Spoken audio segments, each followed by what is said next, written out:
dun. Kyle Dunnigan smoking marijuana. This is dangerous. Is it? You're gonna go crazy. You think? Yes. Don't you watch those movies? Oh, I forgot about that. Yeah, pot drugs will make you crazy. They'll make you nuts. Are you talking about those old videos, the old-timey black and white, where they literally Reefer have... Madness. Yeah. Yeah. Do you know where those were funded by? Who? William Randolph Hearst. Was that right? Yeah, that piece of shit. He was a piece of shit, right? Rosebud. Yeah. And his daughter brought a gun into a bank. Wow. Right? Why? Maybe she wanted to protect her money. She's rich as fuck. It's not Right. like she's robbing the place. Do I have the wrong person? Patty Hearst. Patty Hearst. That's yeah, right. Okay, yeah, must be related, right? Yeah. What is she, the granddaughter? I think she's the granddaughter because she's too young to be the daughter. I like that we have no information. We have none. Let's go with it. But let's broadcast it to millions. Right. Write this down, kids. Granddaughter? Get a pen. Yeah, Patty Hearst. Yeah, That's an right. interesting story. Well, William Randolph Hearst is also the reason why there's wild pigs in California. Why is that? Because that asshole brought them to his ranch. He wanted to have a menagerie. I think that's the correct term. Menagerie of animals. He's a nutty person. You could visit Hearst Castle. It's this crazy place. Yeah. Yeah. I want to go there. So Northern California has kind of an infestation of wild pigs, and it's directly because of William Randolph Hearst. Really? The pigs that left his compound just started fucking and running through the woods. Like, there it is. That's the place. I feel like you could solve that. The It's bow and very- arrow. No, comes it's from your very friends. hard to solve.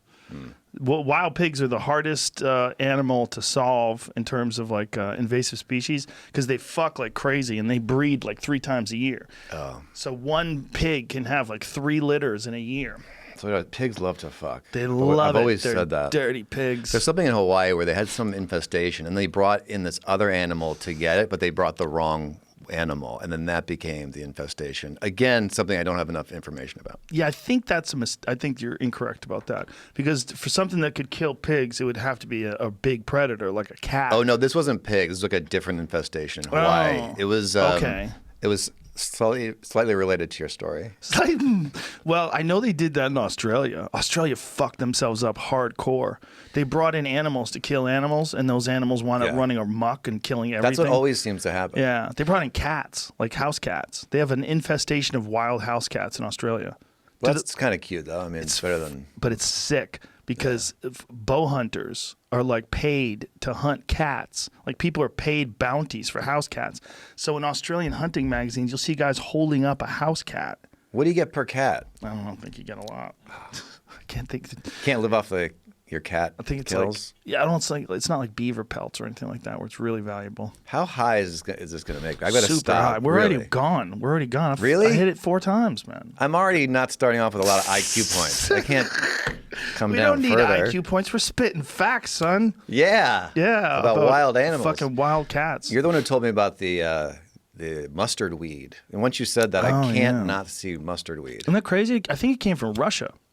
That crazy, beautiful yellow weed that covers the hills in California. It's really pretty. It looks awesome. I thought it was pretty till you told me it was a weed. Now I think it looks gross. Isn't that weird? You call one plant one thing, another plant. It's a fucking plant.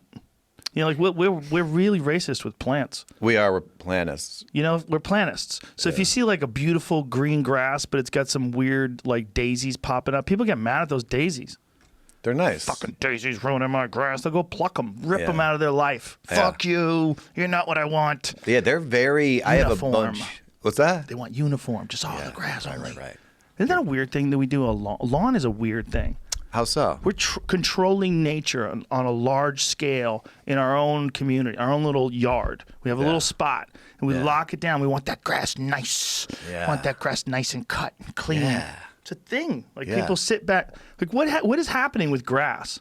Like when you see grass, why does it make you feel so good? Like I don't play golf, but I feel good when I see a golf course. I see all that green. Like that's nice. I guess it is. It's uniform. You could walk on it. There's no danger. It's nice for your feet. But it's also you controlled that shit. Like the men took that grass and bend it to their will. Yeah, that feels good. Yeah. Yeah. Fuck you. Yeah, fuck you. Only nature. grass. Fuck you, trees. You ever go weeding? Yeah, fuck trees. People chop trees down. Fuck off, tree. Yeah. I don't want you there. That's the manliest job, the lumberjack. Oh, for sure. How many chick lumberjacks are there? 3. Those got to be the toughest women on the planet. Lumberjack chicks. They're like, it's like female MMA fight. It's like Amanda Nunes and then lumberjack chicks. After the chainsaw, though, it's a little bit like It's dangerous as fuck. Yeah. You got to do it right. Things go wrong all the time. People get hit with trees. We've talked about everything I don't know anything about. So Me far. too. I don't know what I'm talking about. Maybe people never get hit by trees. I'm pretty sure they do, though. I think it's actually pretty safe. It turns out lumberjacks never die. They live older than everybody. No, I think they die all the time. I think, well, if you see a fucking tree, like a big ass oak tree, my God, that's a lot of weight. Yeah. That thing could crush you so easy. Yeah. If you fuck up and it takes a bounce and it hits somebody, I don't know how you chop trees down, but you're just dealing with so much weight. Yeah. I could imagine, like, if someone if you don't know what you're doing, you're an asshole and you just bought a plot of land, I'm going to be a farmer, and you start fucking chopping down trees by yourself. Yeah. You could kill yourself. Easy. You got to do the wedge. I know what I'm talking about. All right. I don't know what I'm talking about either, but they do have a method to it. But I wonder how many women. That would be a crazy reality show. They probably have already done it. Yeah. Female lumberjacks. Yeah, they had that They do that weird thing where they climb a pole real quick. They do lumberjack contests. And Yeah, I remember those. you run on a log. Yeah, in the water, right? The log that spinning comes in up the a water. lot. When you're crossing the stream. Excuse me, it's a lumberjill, lumberjack. Lumberjill. Is that what they call I them? just looked it up. Oh, okay. I don't mean to be disrespectful. I just talk a lot of shit. Not a lot of guys wanting the lumberjill calendar. You know what I mean? Right. Lumberjack. Maybe. Oh, there they are. there. Some big ass women. Big, strong women that'll fuck you up. You like a strong woman, Joe? Hell yeah. A big I don't want a shouldered. chick who can't carry things. Oh yeah, she's. These are girls that are throwing axes and shit. Oh my God. Yeah, that's a tough stock. If you wanted to make like a warrior child, you find one of them women. Yeah, they can get through a winter. Hell yeah. Yeah, they can walk to the road. Did you find a Lumberjill TV snow. show? I think he did. See, we just took a guess, and there's a fucking show about it. There's a show about everything. There's like a fun game you could play where like try to name come up with an app that doesn't exist, and it's actually really hard. Oh my God, I would imagine there's a bunch of wizards, like really smart kids, sitting around trying to do that right now. Yeah. I didn't take the picture with the sword. Is that at the end? You can take a picture with a sword. Awesome. And don't you have like this like whiskey you give everybody? Do you want some whiskey? Is this too much? No. Sure. No. Come on, A little pal. bit. Haven't seen you in forever, man. I know. With the Comedy Store embargo, it's just beautiful to be in the room with you. I know. It actually is really nice to It's be fun. with humans. Oh, it's so nice to be with comics. Yeah. Like Doug Stanhope said that. this best, and I quote him all the time, but it really is a great quote. He said, "I could quit comedy, but I couldn't quit comics." Oh, that's nice. Yeah. Yeah. When I'm around normies. Normies. Yeah, normies. Like I started dating. This was my big year to date. I'm like, because I've been focusing on like career stuff, whatever. And I'm like, I'm gonna date in 2020. Wow. This is my big year.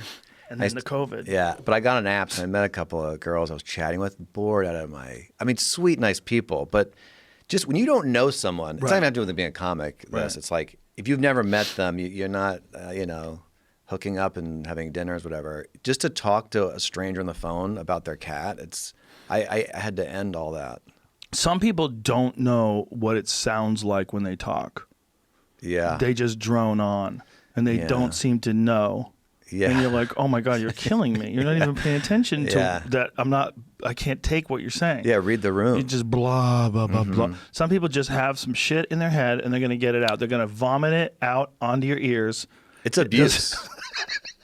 Doesn't it feel like abuse? It doesn't matter how long it takes. Yeah, it's and they're going to repeat themselves, and they're going to like make a big deal out of shit that's not a big deal, and you're going to want to run through a fucking wall. Yeah. But you got to listen to all that nonsense. Why is it so maddening? It feels like your life is passing you by and you're dying. It is maddening, but the good thing is, what it really does, I'm a bright side of the, what's that coin? Expression? The bright side of the coin, I believe it is. It's not a real expression. I mixed up my expressions. I'm a glass. The glasses came down. I'm a glass half full person. Half full of coins. I don't know. This is the good stuff, right? This is good stuff. Buffalo Trace. Someone's got to put a little cap on me. Yeah, dude, I'm so high. I forgot what we were talking about. No, I feel bad for any listener. We want to make a public apology. Yeah, already we fucked this thing up. We're both having trouble Cheers. thinking. To 2020. To 2021. The greatest year of all. We're going to make, this is, what do they call it, a mulligan? Those dudes who play golf? Oh, do you get another one? What's a mulligan mean? You got a do-over. Let's just scratch this whole year. That'd be great. I like to toast to things people don't agree with. Like at the last minute, they've already committed, and you should be like, to 9/11. And then they've already clinked. How rude. I know. I think there's going to be a lot of good that comes out of this year. I really do. I like talking about positive stuff. Like, what are you thinking is? Well, I think people are realizing that society and civilization hangs on by a thread in some cases. And, you know, when a series of events can happen, it can derail our life radically. And I don't think people were really aware that that was possible before. I think there's a lot of things going on. There's a lot of competing mindsets and competing ideologies. And there's a lot of anger going on in the world right now. And then there's this fucking fear that comes with a pandemic. Everything, like, pandemics ramp up everything. Like, this is how you have to think about it. We're thinking about it as just a pandemic, but it's also there's a mind disease, like a fear disease that's sweeping through the land too. Right. And I feel like it's like your resources are being used up in so many different directions that it's like you're a little overrun. It's one of the reasons why people are reacting so violently to things lately. Everything is just ramped up, and I feel like there's like a certain level of other things that you can tolerate in your life when you have so many things compounding and piling on top of each other. It's like the reason why they say that people get road rage is because it's not just you're in your car and someone does something stupid, but your senses are heightened because you know you're going 60 miles an hour. So you're very aware. It's a very different feeling. Right. I didn't even consider that when I first heard about. I thought road rage is just people being a pussy, like you're being mean while you're locked in this little box because you know that you can't. Nobody can say anything to you. Yeah. But it's not just that. It's fear, like because you're fucking driving fast, and it's like if everybody fucks up, if someone's texting and going into your lane, you could die. So because of that, because we have this in our head, it causes us to be like extra ramped up. And I think that's how we are right now with everything. Because of COVID, even if you don't have COVID, even if you're not worried about COVID, what it's done is it's made everybody ramp up. So everybody's almost got road rage. So everybody is like a little bit more stressed out than they've ever been before, a little bit more ramped up, and everything gets exaggerated and everything gets blown out. Yeah. And there's so many more instances of scary things that you're being seen in the news and so few instances of really nice things. Yeah. And it's like, fuck, what a weird combination of things to try to manage. Yeah, I've never raged before in my life, like screamed and raged. And then when this thing happened, it took me where I had a few times where I raged. It's understandable. It's totally understandable. Yeah, but it's totally understandable. I mean, we're all expected to manage our energy and our anxiety. And we're expected to do it perfectly. We're expected to be exactly who we were 4 or 5 months ago before all this shit happened. I think that's crazy. Yeah. I think people are under like mad fucking weird stress that we've never experienced before. Right. The economic stress, the stress of the virus. I think we just need to fucking make a collective global effort, like a collected effort to just be nicer to each other. I think it's possible. Yeah. I think we can realize that, look what can happen. Look how sideways everything can get if we just get lost and go in the woods. Or let's work together.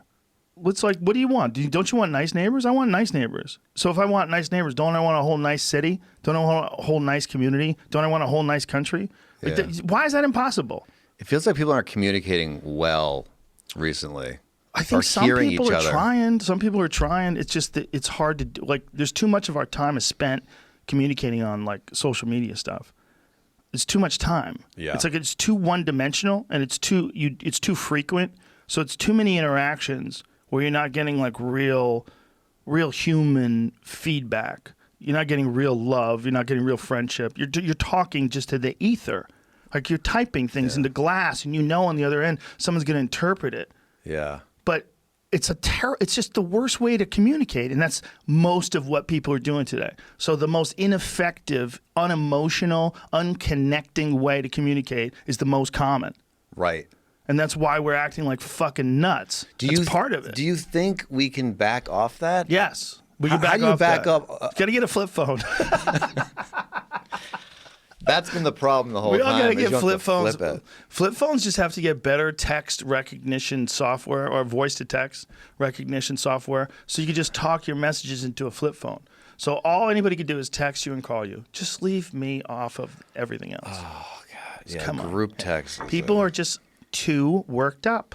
They're too worked up about everything. And some things they should be worked up about, but the problem is there's no balance because it's almost all the stuff that they're angry about because that's what they want to text and tweet and Facebook about, and very little of the stuff. Like, what's the ratio of like really cool stories like that make you feel good to like another horror in the news? What's the ratio?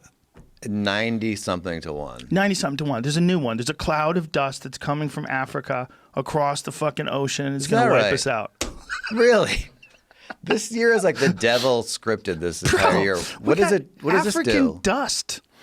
I don't know, man. I didn't know dust could fly that far, all the way across the ocean. Isn't that crazy? Where is it right now? Like now, this is something I gotta. We're at DEFCON 5 or some shit. What happens? So the dust storm. I don't know. I just read it. I was like, oh my god. And they said Yellowstone's ready to blow. That scares me the most. The most. We're pretending. We're over here pretending that this is all permanent. It happens a few times a year. Does it really? It's fairly common. But what does it? What does it do? Oh, so is this blown out of proportion for the news? I think just the headline sounds crazy. Headline sounds terrible. The one I found says it's a silver lining, so it's actually kind of maybe a good thing. It says, signifies a very dry layer in the atmosphere, and hurricanes don't like dry air, so it might protect against hurricanes. Oh, well, that's good. Okay. Oh, see, we jumped the gun. That sounds like a great. That was a great story.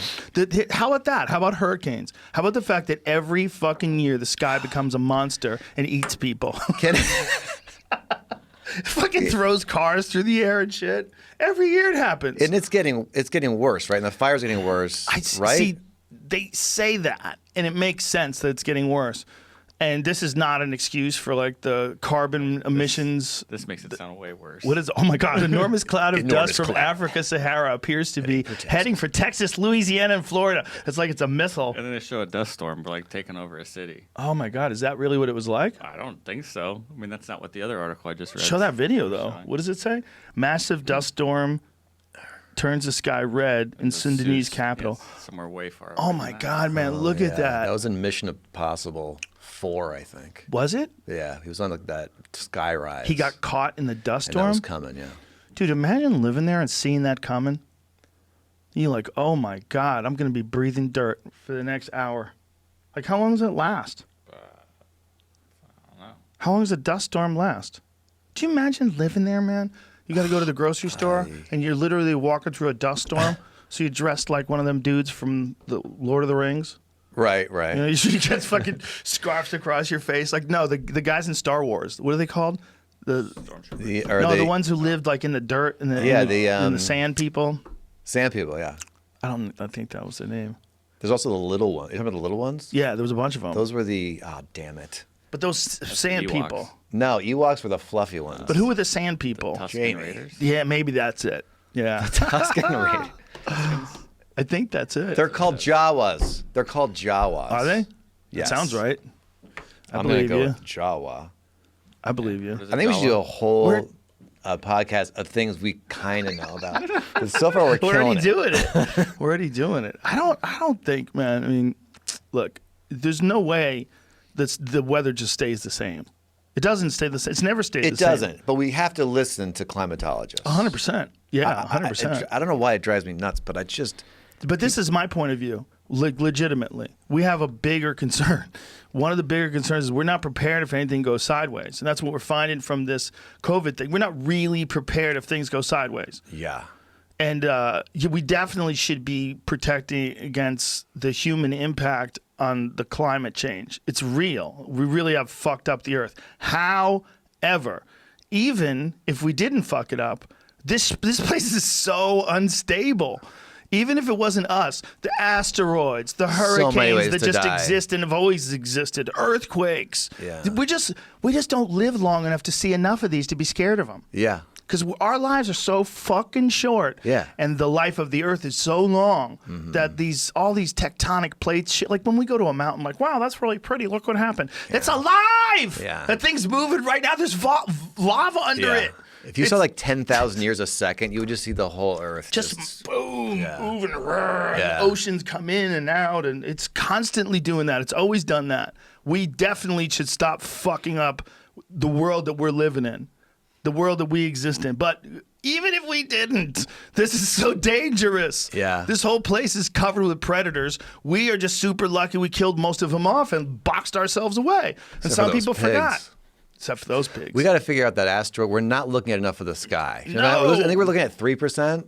Dude, and you get different answers from different folks when you ask them how long it would take before they could deflect something. Oh, forget. Well, I think Neil deGrasse Tyson, what did he say? 10 years? Do you remember? You got to figure out how you're going to do it and Jesus Louises, bro. Yeah. Jesus If it's Louises. too big, there's nothing you can do. I mean, if it's too big, there's nothing you could do. But I don't know. We could get you have 1 week to live. Just could come on the news today. We just saw this asteroid. Oh yeah, they said the Mayan calendar is supposed to technically end next week. Oh Jesus! That thing Christ! always comes up though, and it's never anything. You know what shocks me is when you have the leader of a cult and they have doomsday and they have the date and the time. They all go outside and they sing, and it doesn't happen. And then that guy convinces them to stay, and he goes, "No, it's a different day." Yes. And they all just. There was a guy who was taking out billboards. There was a billboard in Woodland Hills on Ventura Boulevard, and it had this fucking billboard, and he had a bunch of them all over the place. But he had this billboard that showed the very day the Earth was going to end. Like it had a date on it. Do you remember it? I want to say it was like somewhere around April today? or May. Oh, not sure. Scientist says reading Mayan calendar predicts end of the world this week. The 21st is what they said. Oh, okay, whatever. That's Actually, this year horseshit. That's the New York Post, I'm listening bro. a little bit. They're Fake trolling news. you. The Post is trolling you, son. I like that we listen to people who just like put leeches on people to Yeah, cure them. according to the sun, actually. So even better. You know what, Oh, the man? sun. They did have a weird culture. The Mayans had a weird culture. It's real. I don't know much about it. I know the temple, and they didn't kill virgins. I don't think they killed. Well, who knows? This is great. I don't know about this topic. I don't know if they really know what exact people they killed. They killed a lot of people. But what's really interesting is how beautiful their structures were. Like these amazing structures. I thought one of their pyramid, like those big steps. Yeah. I thought one of them was for murder for their crops. They've wrong. speculated that there were certain platforms that they would do sacrifices on. The Aztecs did, I think, the most sacrifices in one day, or it was like a couple of days. They killed somewhere around, I want to say more than 80,000 people. They sacrificed when they completed this one of the temples. How do you kill that many people? Did they bury them or something? They just killed them one after another. That takes a long time. Yeah, the victims of human sacrifice by Mexico's ancient Mayans who threw children into water-filled caverns were likely boys and young men, not virgin girls, as previously believed. So, wow, they would human sacrifice by throwing children into water-filled caverns. I could see how that could help, though, your kids. crop. Can you imagine that, though? Like, you believe in superstition so much, you want to drown a kid so that the crops come back. That's a sign people feeling out of control. They don't know the answers to something they can't figure out. And But how crazy is it that people in almost all religions, especially the ancient ones, they lean towards these really ridiculous things like that. Yeah. Who's sacrifice first brings that up? Like, Yeah. what if we do this? Yeah. Kill our kids. Yeah. So make a sacrifice like Cain and Abel, right? And if your God wanted that, your God wanted you to kill your children. That's a horrible God that you're. Or how about your God tells you to kill somebody, and when you're about to, he says, "No, stop. I was just testing." Yeah, that's a fucked up story. I mean, that is people act like that's a normal story. That's the God that makes the universe told you to murder somebody, and since you said yes, you did the right thing by saying yes because you have to trust God even if God tells you something that you can't imagine is real. Right. Even if you know in your gut it's wrong to murder your kid. You have to murder your kid because God's telling you to. And you were about to, and you're like, okay, good. I was just checking, bro. Hut, hut, hut, hut, hut. I like you now. I was just checking, That's the bro. biggest bully asshole. Metzger is actually a religious genius. Yeah. He knows a lot about religion, and he was really explaining smart. to me the story of. He gave me a much better understanding of the story, where I think his name's Elisha. These kids were yelling at him, and they called him bald head. He was a bald guy, and so he asked God to sick a she-bear on the kids, and it killed like 40 kids. The she-bear. I wish I could remember exactly what Metzger, how he explained it to me. But it was the insult was much worse than just calling him bald head. You have to put it into perspective with the time. Like the way he was saying it to him was much worse than we would imagine the term would be. We're looking at it in terms of modern language. Mm-hmm. But I'm like, still, the guy God sicked a bear on these fucking kids. I think Metzger was saying that it might have meant that they actually were trying to kill the man. Yeah, from there, Elisha went to Bethel. As he was walking along the road, some boys came out of the town and jeered at him. "Get out here, Baldy." They said, "Get out of here, Baldy." He turned around and looked at the curse. This. I think that's a real weird translation. I don't think that's the best translation. The way I've heard it before is not written exactly that way. Did they have more than one translation? Yeah, tons of translations. He turned around, looked at them, and called down a curse on them. In the name of the Lord, the 2 bears came out of the woods and mauled 42 of the boys.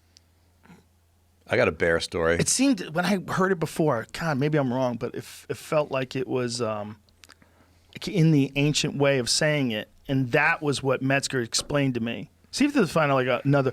Yeah. There's another way of putting the words together that Metzger was saying. No, they were going to kill him. This is a version that has like tons of translations of it. Holy shit! So there's lots of versions. Unless they were trying to kill the guy, maybe we're looking at it wrong, and they were actually trying to kill the guy. And I think that's one of the things that Metzger was trying to say, like they were threatening violence to the guy. He sent a bear. I think 2 bears. Didn't it say 2 bears? Yeah. It just says 2 female bears, 2 she bears. Dude. Imagine call a dude a Baldy, and he's 6 bears on you. Don't fuck with him again. That's rude.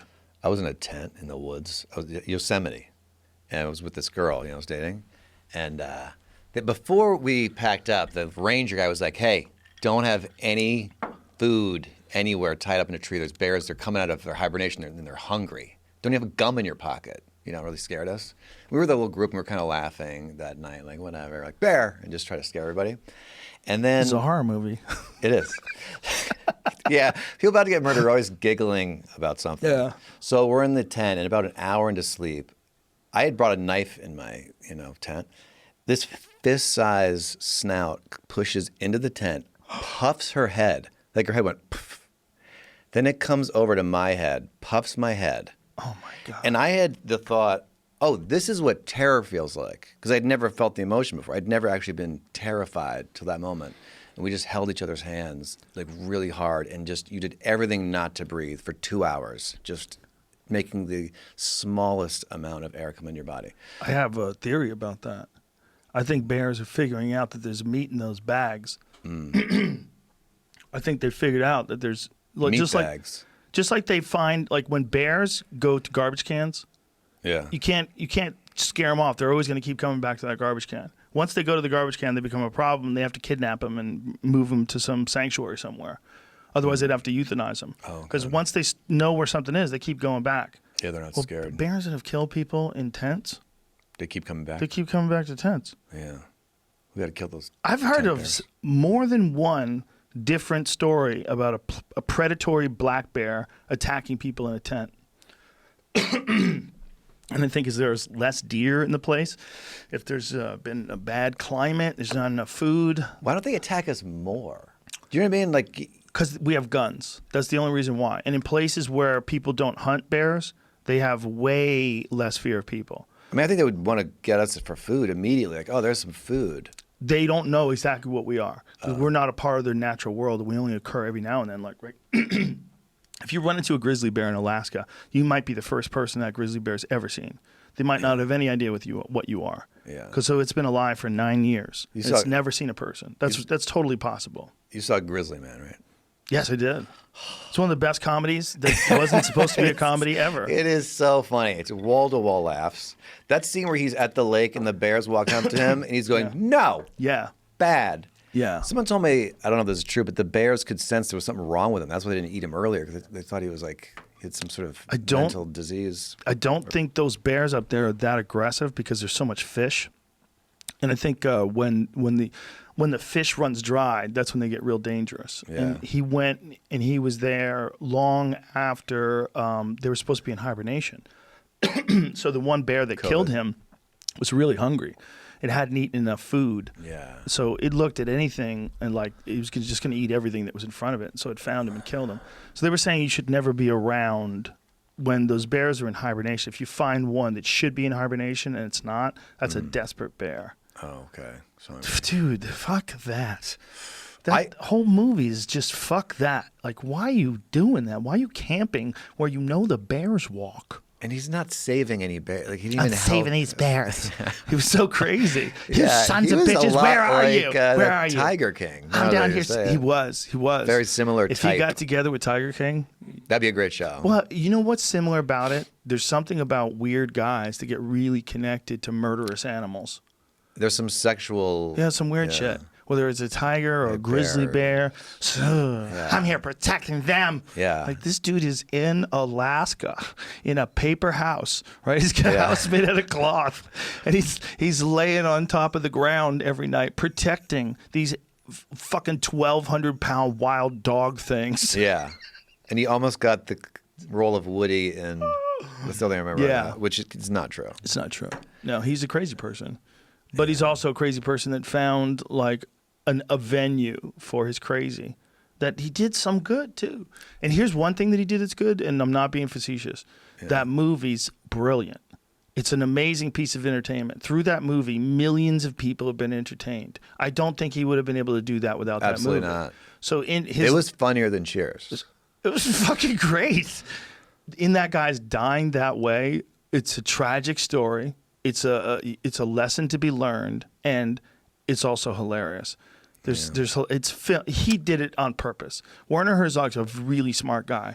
He made that thing funny on purpose. You think so? When that sheriff looks at the camera and goes, I thought he was retarded. Like, tell me that wasn't like a scene in a fucking, a Coen Brothers movie. He has that tape. Remember he dangled that tape in front of the poor guy's mother, and he was like, "Oh, you don't want to listen to this." He kept telling her that. Yeah, that was crazy. When they played there's an audio apparently of the death. It's not available online because Werner Herzog told him to destroy it, and I think he's probably right. Yeah, I don't want to hear that. But it's long, man. The bear is eating them. They eat them alive. That's maybe the worst way to go, or maybe fire. The problem with a bear eating you alive is I think it takes a long time. Yeah, because they're not going to kill savor. You. Like a tiger would just kill you quick. Yeah, they grab your neck, right? Bears start eating you from your feet down. They don't give a fuck. They just that's start tearing your fucking crotch apart while you're alive. Yeah, that and dude, do you understand what that would be like to watch a bear eat you dick first? That's how you die. You think? Dick first. A bear just right at your crotch. A big fucking giant bear head clamped down on your dick and your asshole. And you're going, no! And that's how you die. A lot of people have died that way, man. I guarantee you, how many people got attacked dick first by giant grizzly bears over the course of the last 20,000 years? I bet it would be a staggering shocking number. It would surprise you. Yeah. You'd be like, why are we keeping these things around? That's one thing California did that's really wise. They exterminated all the grizzly bears. Is that right? I didn't know that. It's on the flag. Grizzly bears on the flag. There's no grizzly bears here. I didn't know that. They're like, fuck you. Hey. You keep eating us. Hey. Are you a big camper? Do you go camping? No, I have. I like rooftop camps, like where you could camp on the rooftop. They have rooftop tents. I have a roof rack on my Land Cruiser. Oh, on top of your car? Yep. Climb up with a ladder. I want to get that. That way you're camping, but things aren't just going to fucking crawl up on you. Yeah. You know? I want to get that Cybertruck because that is a great camping situation. Plus, you look like you're in the future. Yeah. Fucking camping in that thing. That's some Blade Runner shit. I love my car, like, in a way that I've never liked something I've bought before. It feels like it's another thing, right? Like it's way better than a car. It is, and it's learning and getting better, and it feels like a child growing up and helping. Yeah, you keep getting these new updates. Yeah, it's like Christmas. It drives itself. You can go doo-doo. It just drives itself. It's amazing, because I bought mine in 2018, and how it's gotten so much better. I mean, they're solving vision, which I think should be bigger news than what it is.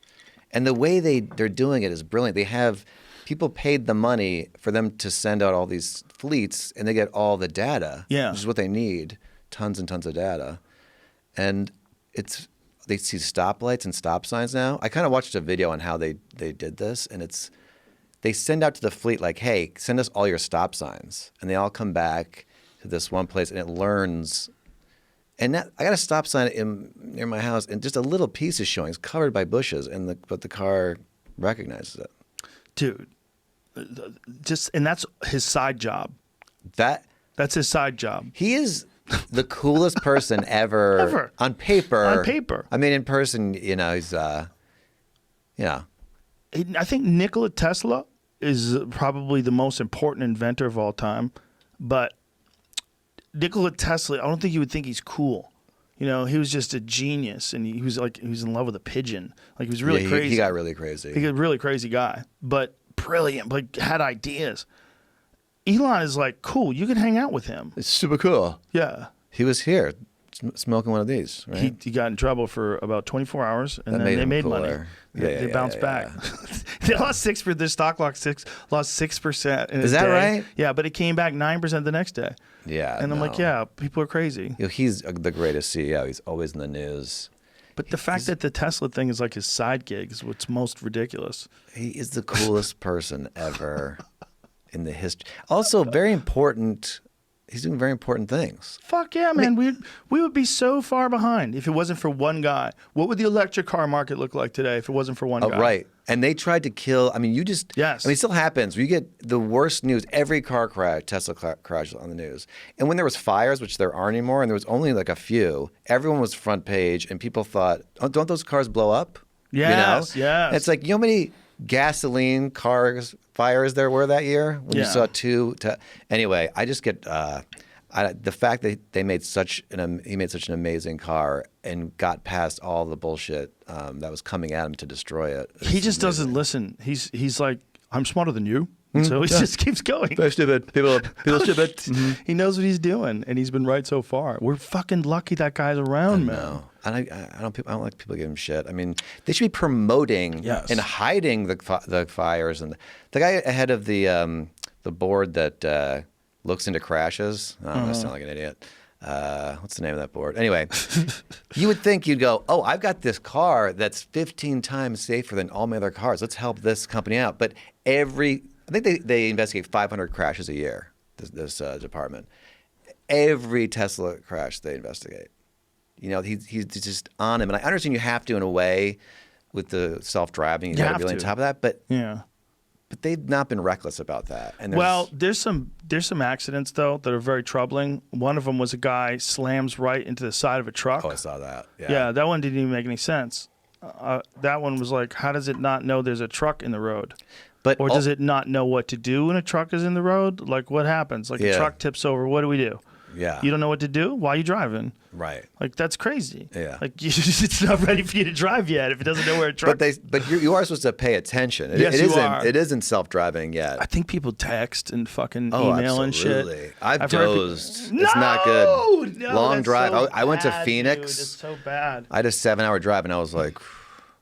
But I pulled over. But that car, it's easy to... It's easy you gotta to doze. pay attention.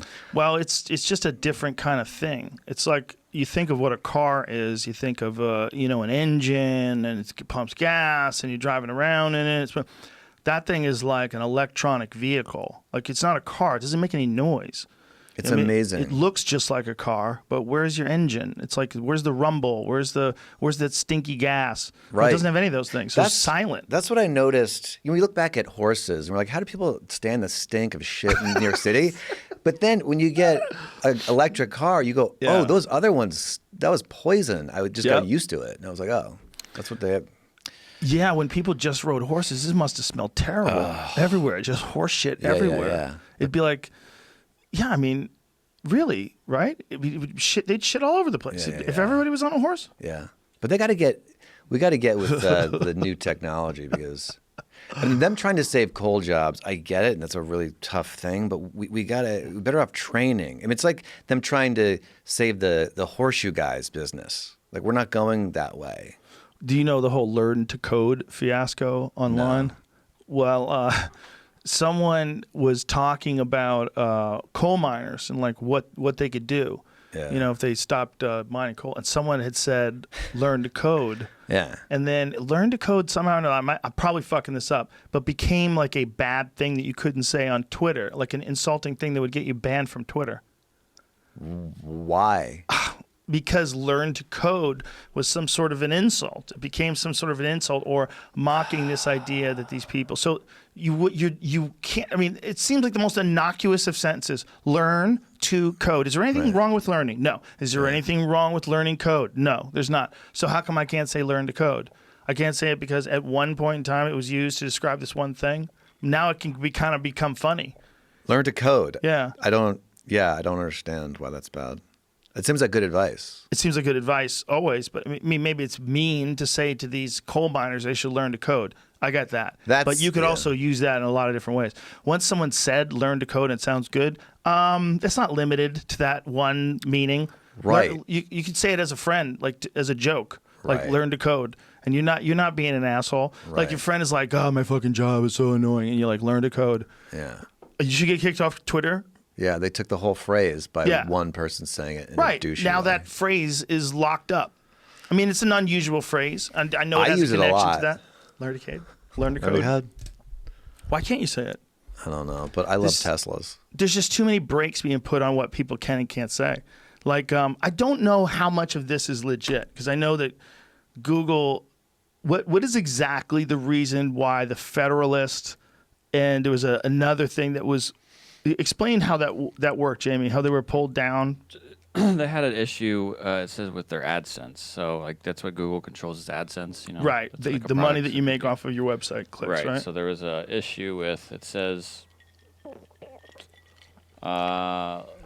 Zero Hedge and Federalists both had comment pages, I guess, that had AdSense on it, and there was threats of having it taken away from them.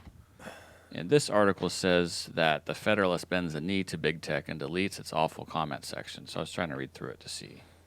Goes back to what we were talking about earlier. It's the worst way to talk to people, just through text. Like comments. It's a perfect example. Comment section on a website are an example of why typing something out in print is the absolute worst way to communicate with people. Yeah. How many times do you think that you could have had like a disagreement with someone through text messages, but in person you could have like come to an agreement pretty easily? All the time. I've run into that problem. I now know not to text if it's anything that could be taken as a call. Yeah. FaceTime's even better, just to like see their face. FaceTime's good. A lot of the kids are doing the FaceTime these days. They just FaceTime you out of the blue. Like that's what a lot of people do now. I'm like, okay.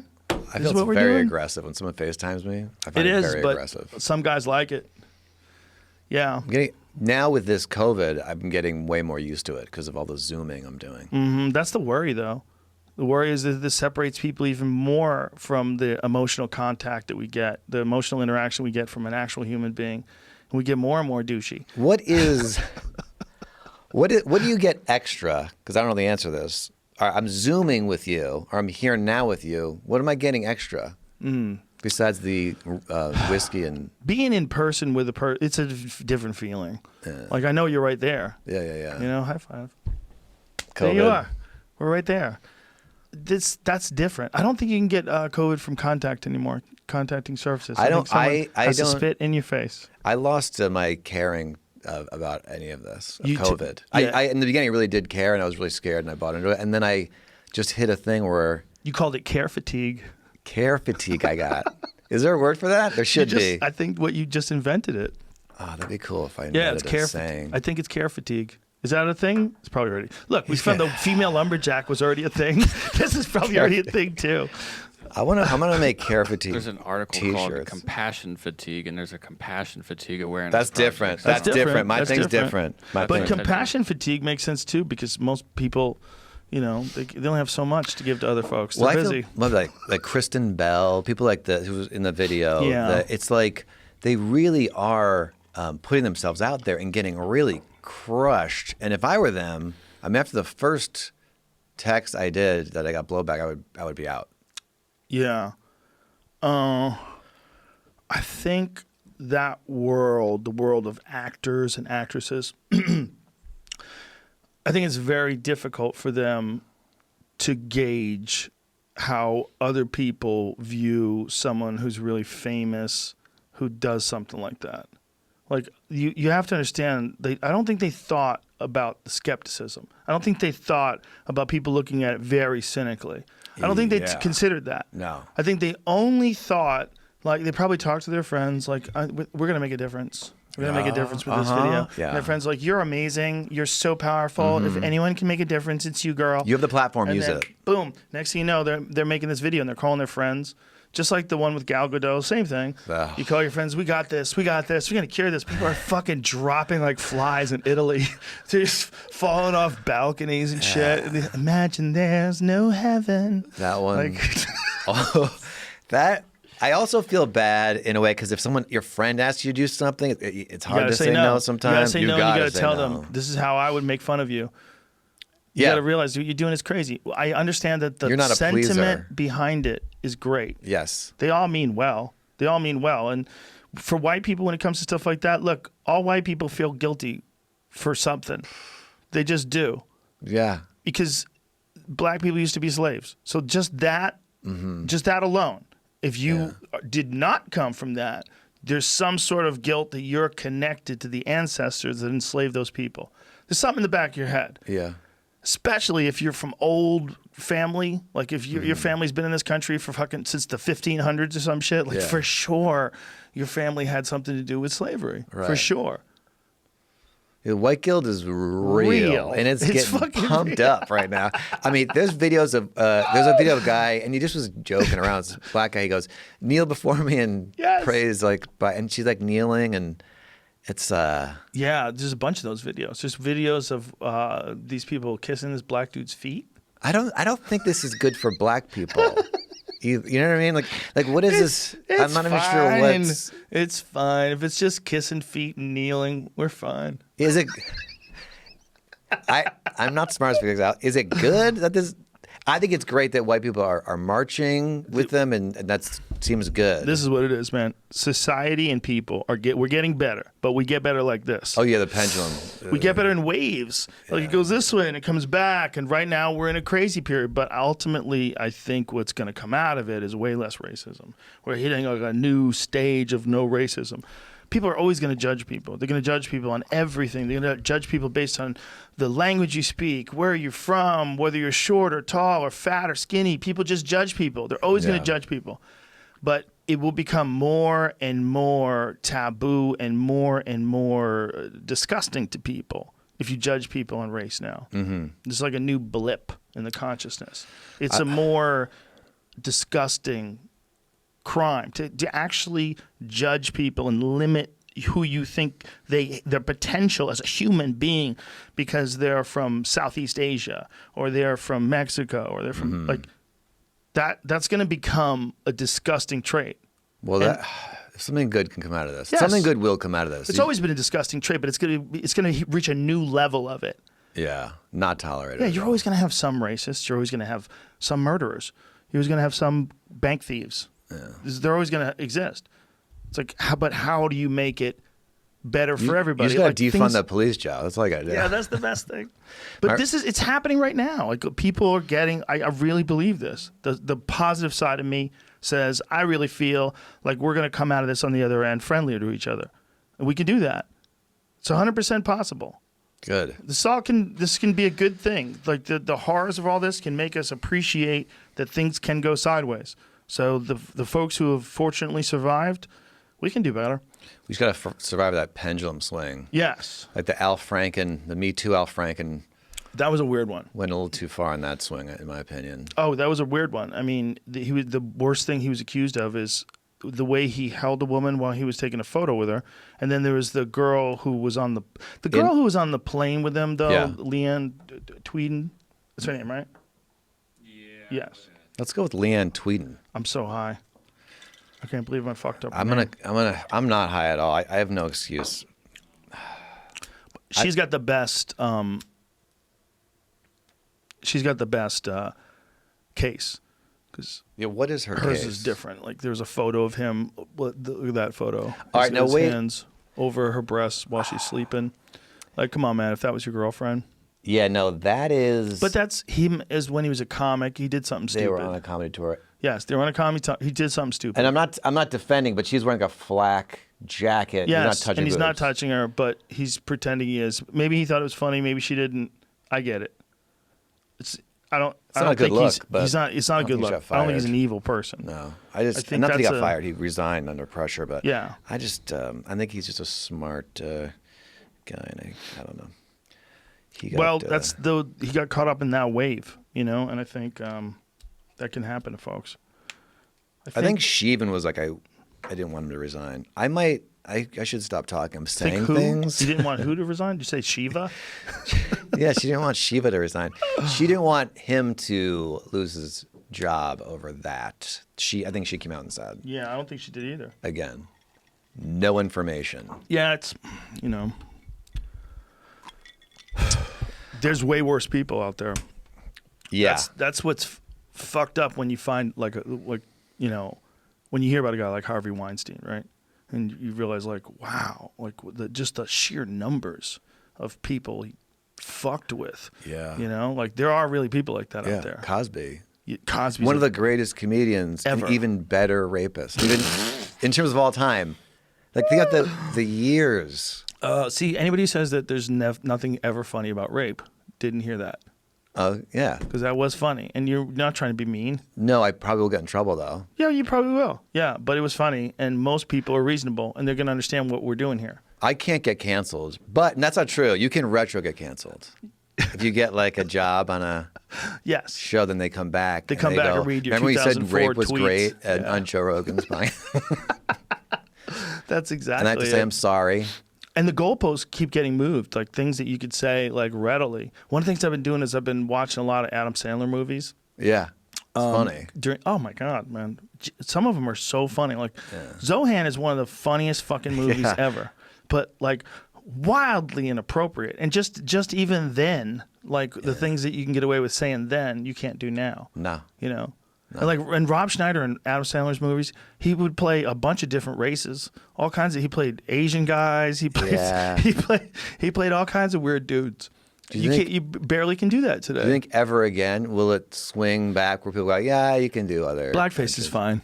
Blackface will never be fine. Never be fine, but he apparently was. It was not. I remember the 80s. That's 90s. It was not that big a deal. You didn't think oh my God, you're Well, obviously, black people say that's example or evidence of white people being insensitive. Right. That you don't realize how offensive it is to put on paint to pretend to be like us. I didn't know. I had no idea black people, when they saw someone dressed up as Bill Cosby, a white guy, were mad about it. I really didn't know. Right. It's what's confusing is if you don't have a good sense of history. Yeah. You think of it and you go, well, if I saw a black guy dressed like a white guy, what would I give a fuck? Yeah. But then you have to go to those Al Jolson movies. That blackface was weird. Different, I feel like. Dude, it was cartoonish and strange. And black people couldn't act in movies, so they had white people dress up and put paint on their face so that they look like a black person. To me, it's I understand that people think that's offensive. I understand that it's offensive to you. I get it. But when I watch that, to me, it is fucking fascinating. Fascinating, almost in a scientific sense. You're looking at a different version of human beings. Right. You're looking at these people that are just really interested in people dancing and running around and doing so with this weird paint on their face. That's him. Dehumanizing. It's weird, man. So weird. And it was they praised him. You went backstage. You're great job. Yeah, man. Let me hear some of this shit. Can I hear some of it? No, I can't. No, nothing? We got in trouble. I'll tell you what. Damn it, Jamie. It should be in public domain, but it's not. So. Okay, sorry. Yeah. Well, that's heart crazy. goes out to you. When you look at him, it's so strange looking. Give me a little. Imagine he's he's I like the way black people look, but their music's too good. So what I'm going to do is do a white guy version. It is, and just pretend I'm a black guy. And I'm going to do whack white music. Yeah, that's fucked. I mean, how many blues singers were alive back then that just had that had what year was this? 1927, I believe. What year was Robert Johnson alive? Find out Robert Johnson, that's the legendary blues man, the big legend of whether or not he sold his soul to the devil because he was so much better than everybody else. Same time. So here you go, folks. This is how whack white people are. Jesus. That Al Jolson's pretending to be a black guy while Robert Johnson is alive and making music. And Robert Johnson, like that's the Route, I think it's Route 66 story. What's that? I forget what there's like a supposedly where he met the devil on the highway. Oh, and that gave him and powers. he sold his soul to the devil to be the greatest blues man ever. Like it's hard for us to see in the 2020 context when there's so much music, man. There's so much brilliant music. There's the Beatles and fucking Sturgill Simpson and Kiss and Rolling Stones. There's so much fucking music that you could just get on your phone at any time. But back then, this one dude, Robert Johnson, was so intoxicating that people thought that he had sold his soul to get that good. That's a real legend, man. People I don't know about it. And he was just traveling around singing the blues. And you can listen to it today, but it's hard to put it into perspective. Is his stuff public domain? That's the thing is like I'll pay for it. It should be because of the amount of years. Give us a little taste. But Robert Johnson, it's hard. It's like when you listen to Lenny Bruce comedy. It's hard for it to translate to today because the times are just so different. Yeah. And this is the same thing with Robert Johnson. But you got to think in his day, just recorded music was like 20 years old. Yeah, yeah. You know, like nobody even knew they were recording like Beethoven and shit on these big stupid discs. Yeah. I mean, this is a guy that was way ahead of the curve. I want to hear this now. Come on, Jamie, give me some music. What could it be? 40 grand? Give me it's a really touch. not a big deal. Just give me a touch of Robert Johnson. How much can you play before Crossroad, you here have we to go. pay for it? It's the best song. Robert Johnson.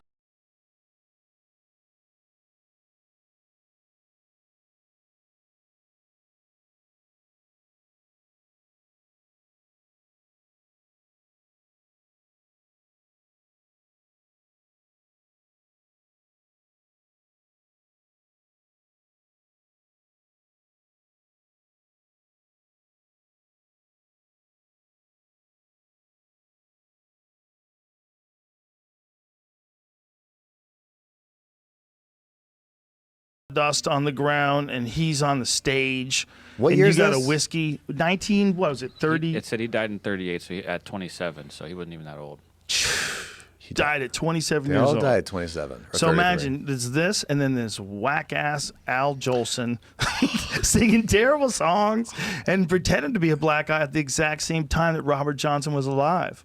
Must have felt real good. Well, and then you got to think that Robert Johnson, you're talking about a guy who was alive, what, 60 years after slavery ended, right? Yeah. Yeah, he was born in 19. What did it say? Does it say how he died? 11. He was born in 1911. That's crazy. So was that 56? 50-ish years. 50-ish years. That's when he's born 45 after years. slavery ended, right? So it's basically the divide between people that used to be slaves and regular folks is still so fucked up, man. Yeah. One thing I was reading about that I didn't know about, was I reading or somebody told me this? That for the longest time after slavery, one of the big things was they would just arrest black men for anything, for loitering. Yeah. And then they would make them work for like pennies a day. Yeah. Like they'd make them fucking break rocks and shit. So they'd give them these crazy sentences. So they basically kept them slaves. Yeah. They just arrested them a lot for shit. Yeah. And then imagine being a guy whose entire life you've been a slave. Now you're 25 years old and they just let you free.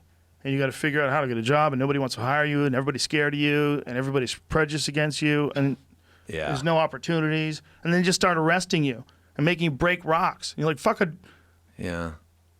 I thought you guys were going to fix this. Like, this isn't any better. This is worse. So a whole generation had to go through that Yeah. before it still got to the civil rights movement in the 60s. It's real crazy when you think about it. It's not that long. Not that long, man. I am 52 years old, and I believe Michael Yo had on his page that a year that, like, to the very year that I was born, maybe I was alive for 1 year where it was illegal for a black man and a white woman to get married. Wow. Illegal.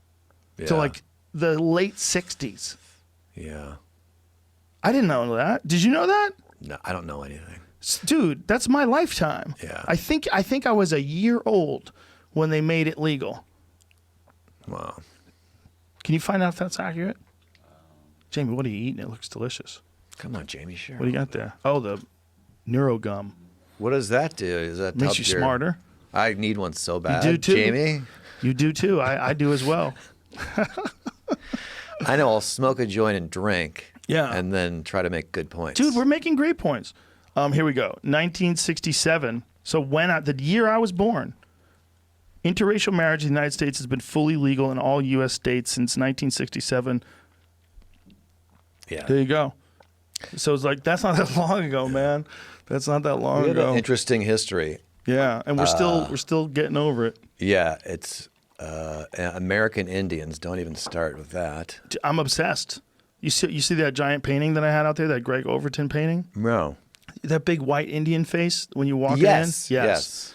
I got obsessed with Native American history. Obsessed. I don't know much about it. Can you enlighten me a little bit?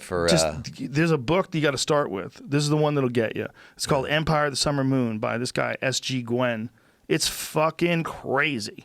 It's all about the Comanches. Yeah. And all about how the Mexicans tricked people into settling into Texas because they knew the Comanches lived there and the Comanches were going to kill them. They wanted a buffer between people and the Comanches. So they gave them all this land. They're like, Senor, this is a good place for you. And they fucking sent these poor bastards out to be slaughtered.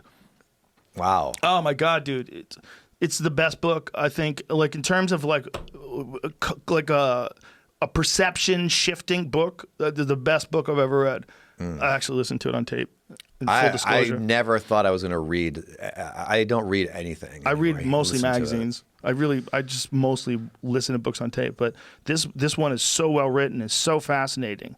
And the people that figured out how to conquer the Comanches, basically were the guys that figured out how to use pistols.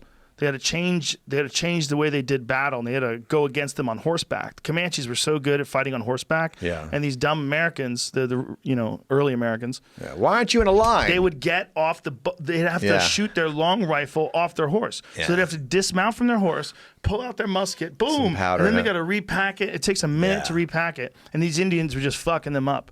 So they couldn't get past a certain point in the United States, and that was Texas. That's why Texas is so fucking fierce today. Because the Texas Rangers were the first people that figured out how to fuck up the Comanches. They lived like Comanches. They made cold camps. They didn't light fires. They ate just bullshit. They survived. They dressed like regular people. They wore whatever the fuck they wanted, and they figured out how to fight on horseback. And then they figured out how to use a Colt revolver. And they were the only people using the revolver. Nobody saw a use for something that could fire 5 times before it ran out of bullets. So this guy invented this revolver when he was I think he was 16 years old or something crazy. Yeah. And the patent kind of floated around for a while, and he made them, but nobody really wanted them. But then these Rangers kept fighting these Comanches, and they only had 2 muskets in their hand and 1 long one. So they had 3 shots, and then they had to get the fuck out of there. Like, we can't beat these guys. They have 20 arrows. This is fucked up. And so this one guy got a hold of a Colt revolver, and then he goes, hey, I think we just changed the game. They started fucking up these Indians on horseback. Yeah. And they started conquering big chunks of land that they couldn't, that the Comanches were dominating before. It's a crazy story, man. That's the best one to start with because they were so ruthless to each other. I will listen to it. Yeah, I read so slow. I get panic attacks when there's subtitles in a movie. I was in school. My parents kept trying to make me read faster. This was back before they saw if you had a reading problem. You just were dumb. You were an idiot. Right. Period. And so they took me to this nun. There were these nuns that had this reading machine that we heard about. What? So we drive an hour and a half to go to this reading machine. What did you think it was before you got there? What was magic? I didn't know what it was going to be. But it was How old were you at the time?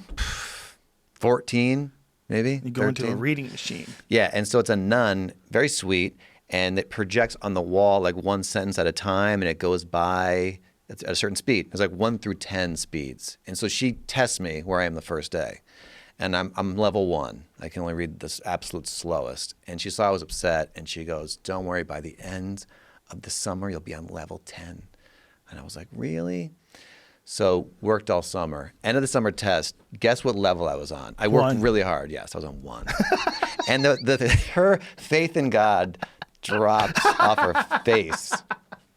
I couldn't read, and I still get angry when I read, and I can't Still get it. to this day? I read like this. I have to go back, and then I go this way. I guess words. Like I know how long believe is, but sometimes it's a different. Anyway, the problem is nobody recognized that you were actually a comedian that was trying to be a regular person. yeah. I That's thought I was a normal person. That was the problem. They're like, what is he gonna do? I wish I was there. Well, I actually was very upset when I was like 12 years old. I was voted class clown, but I wanted to be, at that age, you want to be cool and liked by girls, you know? Yes, You don't want to be for a sure. clown. Clown to me was bad. And I realized that's how they saw me. I was like tiny. They changed it to best personality because they heard that I was upset about it. And then my mother proceeded to fill my room with clowns. Oh my God. My room was filled, and I didn't really have a voice back then. I didn't really, for whatever reason, I just let my mother fill my room with clowns. There was one painting of a clown reading the Wall Street Journal, and he was crying. Like he had stock. Like some clown had like stocks. Oh my God. Very upset about what was happening in the stock market. I was so high I couldn't remember Leanne Tweeden's name. But how high was I? I was thinking was it Luann? Well, but I know her. She's nice. She's a nice person. The account of Robert Johnson's death is pretty crazy. Let's hear it. I just lost it because I was looking at the Devil Legend too, which is pretty interesting. But he went down. So those recordings he did were almost near the end of his life because there wasn't obviously lots of recording back then. It says he had traveled to a plantation to perform at a dance party, and he was poisoned by someone who he was having an affair with the guy's wife. Oh my God. And the guy didn't know he had an ulcer. So it said he wasn't trying to kill him, he was trying to make him sick. The ulcer made him really sick. He bled. Oh. Then the back of his death certificate, I'll let you read this part because it adds to it a little bit. It says it was written on the back of it, this part right here. What part right here? This paragraph in the middle. I can't see that well. Okay, it says, I talked with the white man whose place this Negro died, and I also talked with the Negro woman on the place. The plantation owner said the Negro man, seemingly about 26 years old, came from Tunica 2 or 3 weeks before he died to play the banjo at a Negro dance given there on the plantation. Jamie's saying Negro. He stayed in the house with some of the Negroes, Jesus saying Christ. he wanted to pick cotton. The white man did not have a doctor for this Negro, and he had not worked for him. He was buried in a homemade coffin furnished by the county. The plantation owner said that was his option, or that it was his opinion that he died of syphilis. His sister then came, got him out of that coffin, tried to have his death looked into, and no one really looked into it, and that's about the end of that. And So somebody might have poisoned him. this wasn't found out until 30 years later. They thought he just disappeared.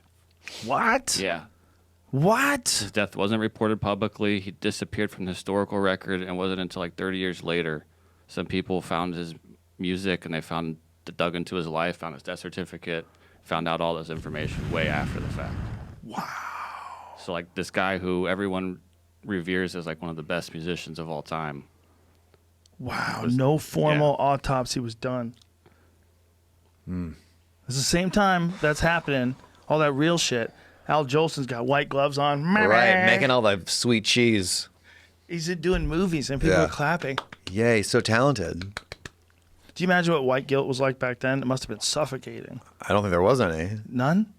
No. The ones who are aware, they'd be like, oh my God, my race sucks. Were they? What did we do? That's an What did we interesting do? thing.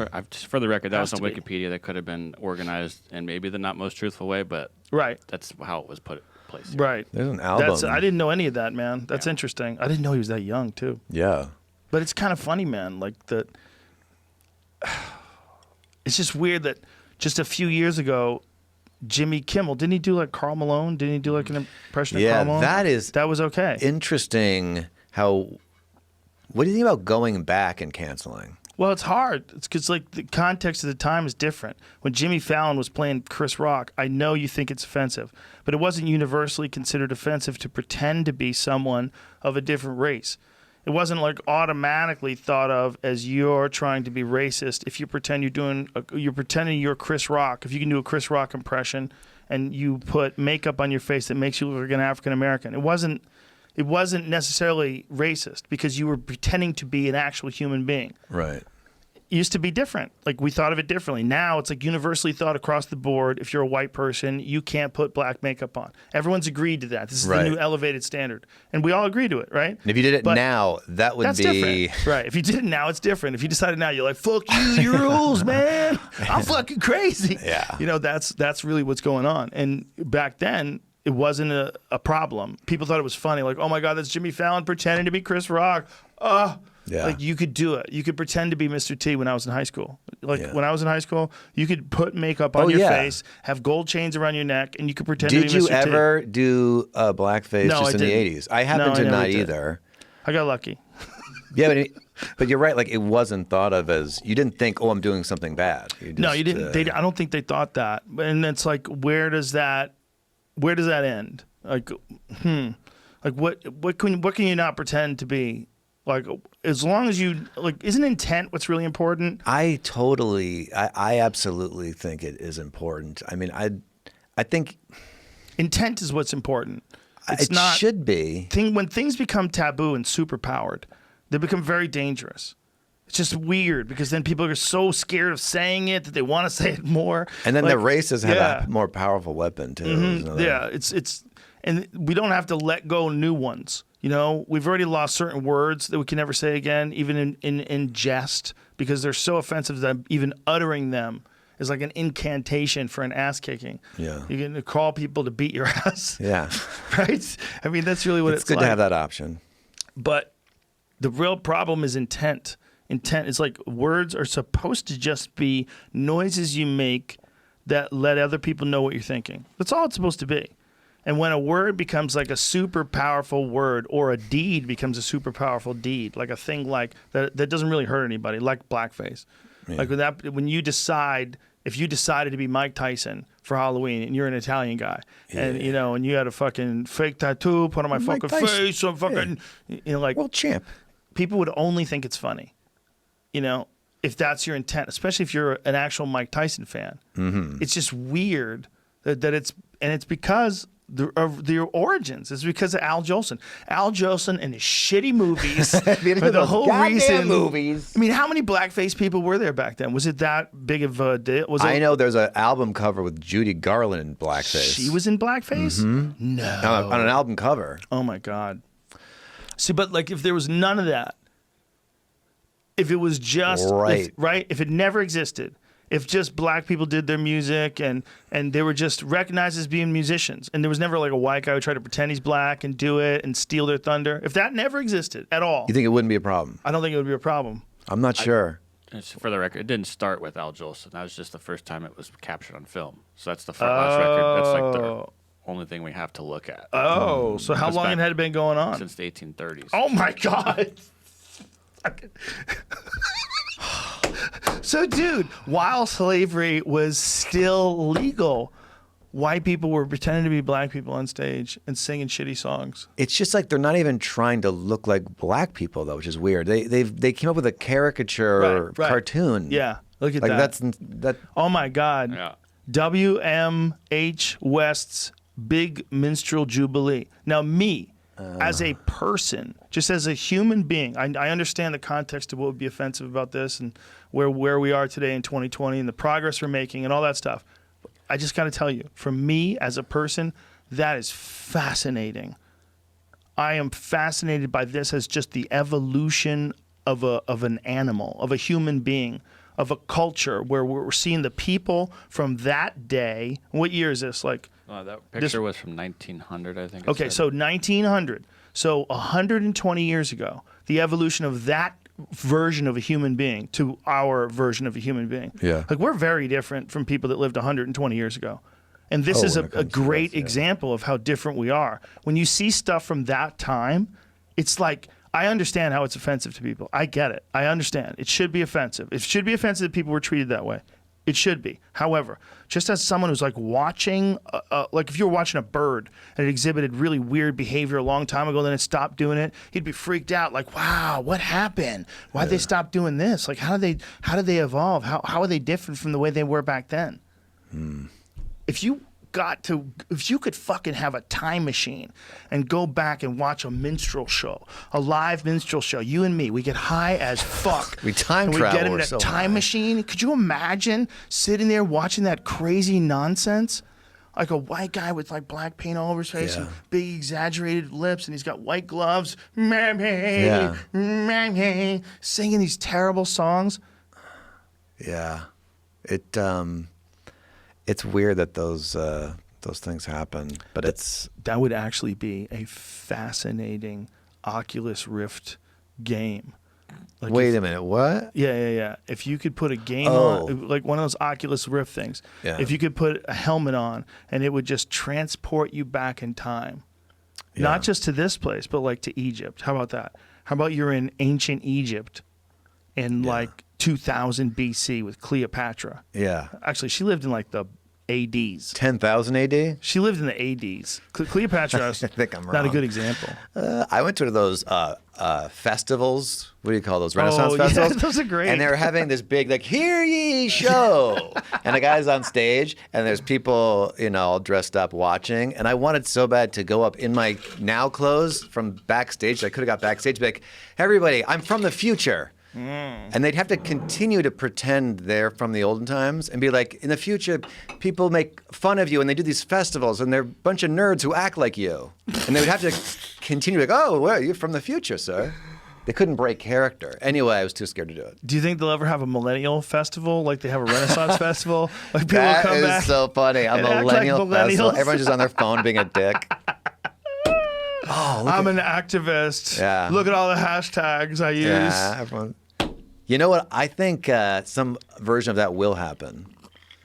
We're kind of having 80s parties now. Well, that's what I think about what's happening with us. And this is a good way to look at it.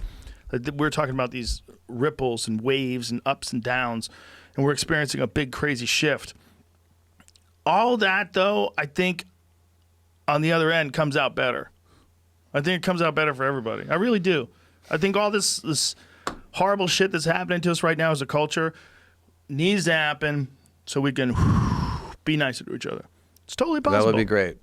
It's totally possible. It can 100% be the outcome, and I think it is going to be the outcome because if you look at all these people that are peacefully marching versus the people that are looting and all the crazy shit, the numbers are overwhelming. Most people are peacefully marching. I want people to... My brother's a cop, so I have like a... I really feel defensive of him because he's just such a good cop and a good guy. And I just feel like, God, the news is just making things... They're going a little overboard with... Bro, they canceled Paw Patrol. Do you understand this? That's how serious they are. Is that puppies being police? Mm-hmm. That's how seriously... Well, one of them's also a fire person. They have different jobs. They canceled Paw Patrol because of the cop part. That's... Bro... They canceled insane. Cops. They canceled the show Cops. The most reality of all reality shows. That's a good way to show you what most cops are doing. I mean, and most criminals. We got to know about the best confirmation that we ever got about Florida Man came from Cops. Yeah. Like that account, like all those accounts, the like Twitter accounts and Instagram accounts that show all the crazy shit that Florida guys do. Yeah. All that, most of it came from that. Yeah. I want to... It's also hard to even or sort of bring introduce in the conversation cops and what they're dealing with because it's like you're not on the right side. Like I am for Black Lives Matter and all, but I also just want to introduce. There's so much coming at cops right now. I mean, they go up to these cars terrified. Like how you go through a haunted house. A lot of it is bad train. They're not getting enough training, and they're not. They're really scared. And they have a gun, and so when you start wrestling with someone who's got a gun, suddenly who knows who has the gun? And from that point on, and they don't have a whole lot of physical requirements on how much they learn martial arts or gun retention or any of that stuff. Not enough. And also now you can't you to control the head, you control the body. Yeah. And now you can't choke him anymore. And look, and the guy who died, Eric Gardner. That's the one in New York. Yeah. He didn't die from the chokehold, but I think a lot of people think he did. They were like leaning on him. And he couldn't breathe. Yeah. But he was also being choked. But not while. Listen, that thing around the arm, around the head. Yeah. No one stays there. They don't stay there. You have to hold them. You have to squeeze them. When you squeeze them, you're choking them. If I hold you like that, I'm not putting you to sleep, but I'm slowly choking you. Yeah. If a guy has a guy the way that cop had Eric Gardner down, if I basically remember correctly, he was using like a gable grip and it wasn't a full rear naked choke where he's choking him to sleep, but he was holding this across the neck. And I would say anybody who doesn't think that that's a choke, let me put it on you. Let me put it on you. Lie on the ground, and I'll grab your neck like that. And I'm telling you, it's a choke. I could be wrong, but if I remember the video, he did the choke, and once he got on the ground, he let the guy actually didn't die from. Do we have that video? I think that one, you're correct. I think Eric Gardner died from a heart attack. But they were leaning or sitting on him. They were on him. But it was all so crazy because it was for loose cigarettes. But my point is, like, if someone is holding your head like that, it's a choke. It just is. It's not a full choke where you're going to sleep. But if someone has you in a position where they're on top of you, you're on your stomach, okay? So all their weight is on you, which makes it very hard to breathe already.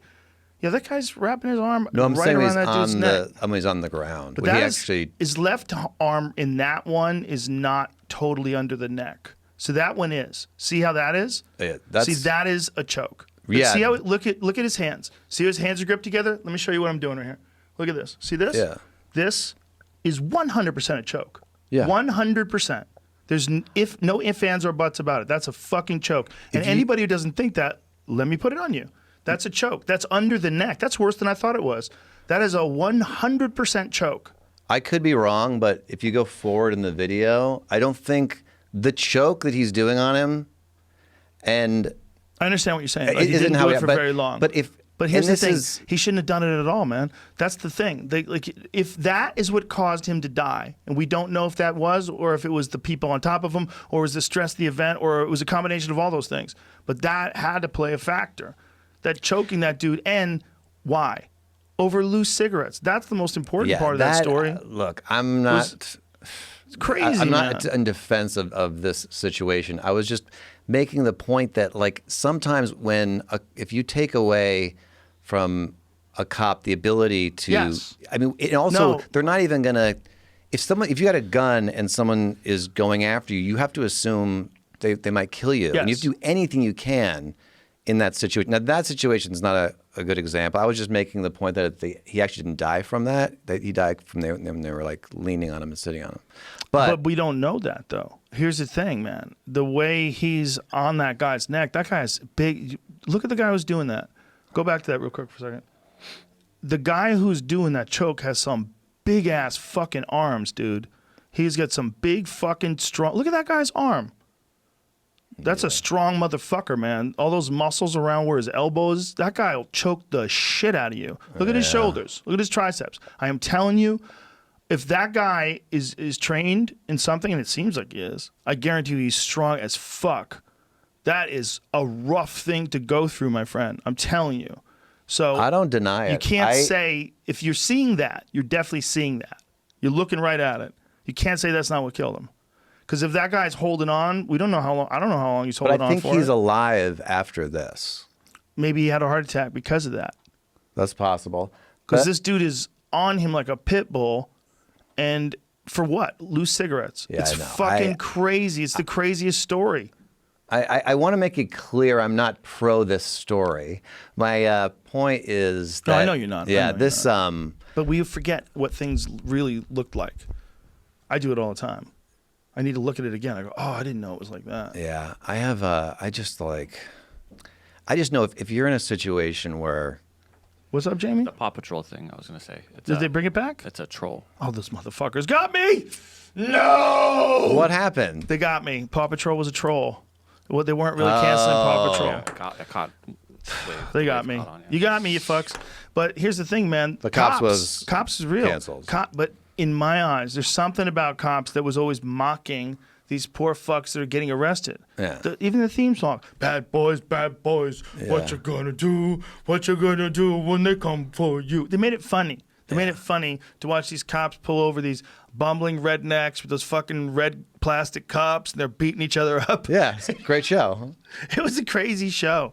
31 years. It's probably the longest running show next to The Simpsons, right? Yeah, this is not a troll, though. This is breaking news. As California governor orders all citizens to wear face masks. It's What? in all public places and stuff. So How did we go I don't backwards? know. I don't know. I'll tell you how. Protests. No one's saying it. Can't say Protests. it. Don't spread it. Don't worry. Whatever you do, don't try to get your job back, you piece of shit. Are you guys demonstrating? You're killing grandma. But protest, it's like, yay. It's so you're out there weird. making a difference. Yeah. Yeah. And it was also like cops were these heroes, you know, in the parades, frontline workers, and a week Yep. later, like, you're an asshole. Yep. Well, all it takes is one or two bad cops, and there's two in a row now. That guy in Atlanta. Jamie was telling me the story that the guy knew that the taser that the gentleman stole from him and ran away from him and like pointed the taser at him when they shot him. He knew the taser didn't work. Oh, really? He knew it had already been fired. They have apparently there's video which I didn't see. They've only shown photos that after they shot him, they didn't do anything for like 2 minutes. Or one of them tried to help, but the other one's like they stood on him or someone kicked him. I heard they kicked him. Yeah. I heard someone kicked him. Yeah. Dude, it's the best example for why we should have something other than the cops for drunk people. Like someone who's like a nice guy who's a counselor comes in and talks to you. Is it only Yeah, one man. guy? Yeah, he fell asleep in his car at the drive-thru. Okay, we're going to send Mike. Yeah. Mike's going to be like, hey, man, you all right? You all But right? eventually, Mike's probably going to have to call cops. Maybe not. Maybe Mike says, listen, man, I'm going to give you a ride home. We're going to park your car right here. We're all good. That's a good I'll give point, you your yeah. keys. Come back in the morning when you're sober. Here's my number. Call me. I'll grab you. I'll pick you up. I'll bring you to the car. Also, Don't sweat it. homeless, maybe take that away from cops, too. Homeless? Dealing with homeless Yeah, people. Maybe you're right. You're right. That's a real different sort of crime. That's like a systemic poverty crime thing. Like there's something weird going on. If that many people are homeless, like what kind of how fucked up is the balance of your little community when 70,000 people are homeless? Yeah. Like LA has Boulder, but homeless inside of it. Really? Close. Boulder's like 100,000 people. LA's got more than 70,000 and growing homeless people. So the entire population of Boulder, no house, shove them into LA. And they have tents under the, on the freeways and stuff. They make little tent cities. I don't want those people to have to live like that, but I don't want them to live there either. You know, it's a two-pronged thing. It's like, how do you fix that? I don't know how you fix it once it gets started. You know, it's very difficult to give someone back their dignity and, you know, and to do it, you'd almost like need one-on-one individual attention with someone who's like a counselor, a babysitter. Someone's going to straighten the person out and clean them up and get them to think better and get them to eat better and get them to drink water and stop shooting heroin into the dick and get a job.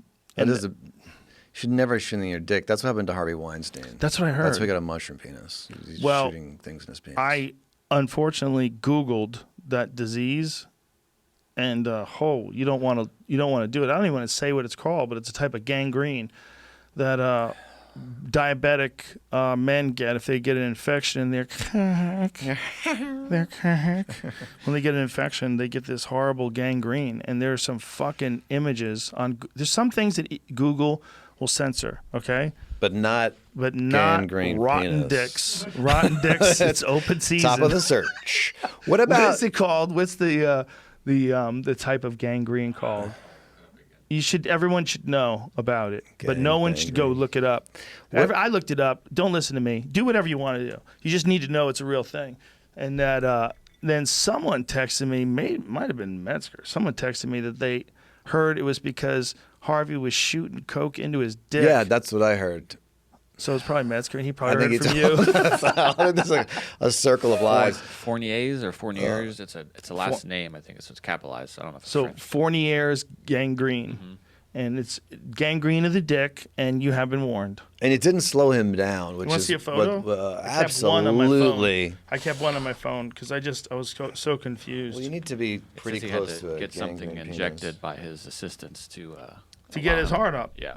Aren't you surprised that that didn't slow him down from his sexual assaults? Holla at your boy. No, I don't even know what I'm looking. I'm not even offended because I don't know what I'm looking at. Meatballs and sausage. That's what you're looking at. Those are his balls. What's that tongue thing coming out? Exactly. Oh no, dude, that's a fully rotten asshole. Like that guy rotted out from the top of his dick to his asshole. God. Yeah. I had a STD scare. I don't have an STD, but this is what happened. I woke up and the area right above my most precious area was a little puffy, right? So I called the doctor, and the lady goes, "What do you want to see the doctor for?" And I didn't know what to say, but this is what came out of me. I go, "I have a puffy pubic area," and she goes, "Ugh." Like a receptionist at a doctor's office, their job is to make you feel like, oh, that's fine. Puffy pubic area. We get those all the time. That's so funny. Peter Piper picked up puffy pubic areas. Come on in. So I'm like, oh, this is something she's never heard of. Now I'm getting more weight. So I go in there, and it's a little waiting room, and I go up to the desk, and I go, Kyle Dunnigan, hoping she'll see the chart and go, okay, sit down, I got you. And she goes, what are you here to see the doctor for? Again. And I'm like, and I go, I have a puffy pubic area. And she goes, oh, you talked to her. Yeah, we were talking. Like they were laughing and talking about it. So you talked to her. Oh, we know that story. Yeah, we were laughing all morning about that story. About your puffy pubic area. And everybody is hot, which made it worse. And this nurse came out, and she's like, Kyle Dunnigan. And then she's walking me down the hallway, and she goes, what are you here to see the doctor for? And I was like, does anybody fucking communicate? This sounds like a great porno. All the girls are hot. Office. You got a puffy pubic area. And she just she tells you, this is going to sound crazy, but it's because you have to get the when was the cum out last of your time you balls. came? And you're like, well, I'm trying to not come. I mean, I'm doing this challenge for 30 days. Yeah, I want to respect women. women. Oh my God, that's what it is. Your cum is backed up. Yeah. So let's get your Diane cum in here. Starts to work its way into your lower gut. Michelle's got to work your balls to get out of there. You have like a leaky cum container, like your dispenser. It's like it's just you got too much in there. You know, it's overflowing. That is a great porno, and I don't want to dismiss that as a great porno. So the end of this story, the doctor comes in, and I'm in that paper robe. He opens up, looks down, looks up at me, and he goes, "Oh, you just got a little fat." Then he left the room. Like I got a little fat, I didn't even notice. That's all it is. And I just wasted my day and humiliated myself. That's all it My is. puffy pubic area. You were worried you were gonna die. Yeah, well, the reaction Al I was getting. Capone style. Well, that was the thing about Robert Johnson too, right? They said they think, oh, I think he had syphilis. Yeah, somebody murdered that guy. What are the symptoms of? I like to be a hypochondriac. Oh, you what are don't the want to symptoms? get into this one. We've discussed this one too many times on the Oh, podcast. all right, sorry. Okay, I'm going to do it anyway. Do you know what the term bigwig? You know, I like it. Sounds good. Do you know where it comes from? Because people that lost their hair had to wear wigs. From syphilis. And it came from these two French dudes. I think, what are they, cousins or some shit? I forget. Et j'entends. That's an accent you can still do. But they were, yeah, you can do that. You're not, Et you're not even racist. No one will hate me if I'm Nobody doing cares. this. Nobody cares at all. That I did Yeah. You can do Italian too. Hey, this Oh, fucking yeah. guy We're the last over to here. go. We're the last. Yay. I The like last of the meatballs. Mohicans. Nobody cares. I don't think you'll ever not be able to pick on Italians. So what is it? It was Louis the 14th and his cousin. So they had syphilis. Their fucking hair's falling out in giant clumps. Their teeth are falling out of their head. Like when people had syphilis, they just rotted apart. And when their hair was falling out, they just got a crazy wig. And the more money you had, the bigger the wig you can get. So the real Big wigs. So all these other people got syphilis too, and then wigs became like a thing of fashion anyway. I bet back then people just fucked everybody. Everybody just fucked everybody. What Just else are you gonna do? Well, No, if no pedophilia iPad. was rampant, right? There's all these stories of like hundreds and hundreds of years ago where pedophilia and man-boy love, like it was normal. Yeah. Guys had like little boyfriends, like famous philosophers had like a little boy that they would fuck. Cool little children. Yeah, like just imagine that shift in culture. Yeah. You know? That was a good thing to get rid of, I think. For sure, but the Catholic Church disagrees. Yeah. That's a whole thing like we the could good talk old about. days. A tax on the powder they used on the hair to like cover up the smell is what stopped it. The fat of. The tax on the powder, so the powder became too expensive. The smelly powder stopped the disgusting smell. time to Imagine live. everybody smelled like perfumey stinky pussy. Disgusting. Like their hair was like a foot, and they just had perfume all over the foot. A stinky, rotten, fucking marathoner's foot. You're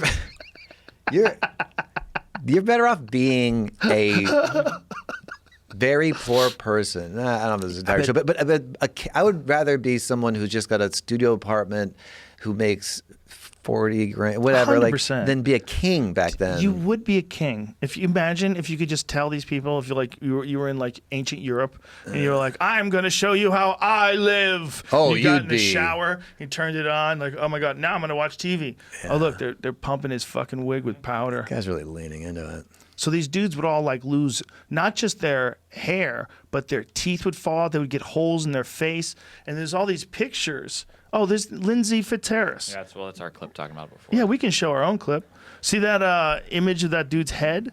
That guy's head was falling apart like that because of syphilis. He was literally, his skin was rotting apart. Oh. That's how, apparently that's how Al Capone died as well. Oh, really? Yep, fucked But then up. wigs became fashionable, right? Because everyone in a wig. Wigs became fashionable. God damn it, that lady lost her nose. That's so crazy looking. That is so crazy looking. Just a big hole where your nose used to be. But people have like holes in their cheeks and shit. Yeah, like eat your Yeah, skin. and then they would die. It's terrible, man. I wish someone would eat my nose. Shut it off, Jamie. Shut it off. That's somebody's skull. Yeah, I mean, it would rot right through you. It's really spooky stuff. We got rid of So that, anybody though. anybody who doesn't like vaccines, like, hey, settle down. Yeah. Settle down. Let me Leave show you Bill some Gates slides. alone. Yeah. Yeah, man. I've had this gentleman, Dr. Peter Hotez. He's a vaccine advocate. He's a doctor. He's an expert in tropical diseases. He was on the podcast talking about COVID and stuff like that. And, you know, he gets very angry when people spout mistruths about vaccines. Like, you have to look at the good and the bad. Like, you have to be, like, real honest about what happens with any kind of medication. But with vaccines, like, oh my God, we fixed so many fucking problems. Your kids don't have to worry about polio anymore. You don't have to worry about smallpox anymore. Smallpox killed everybody. Yeah. There was so much shit that was just killing people until they figured out vaccines.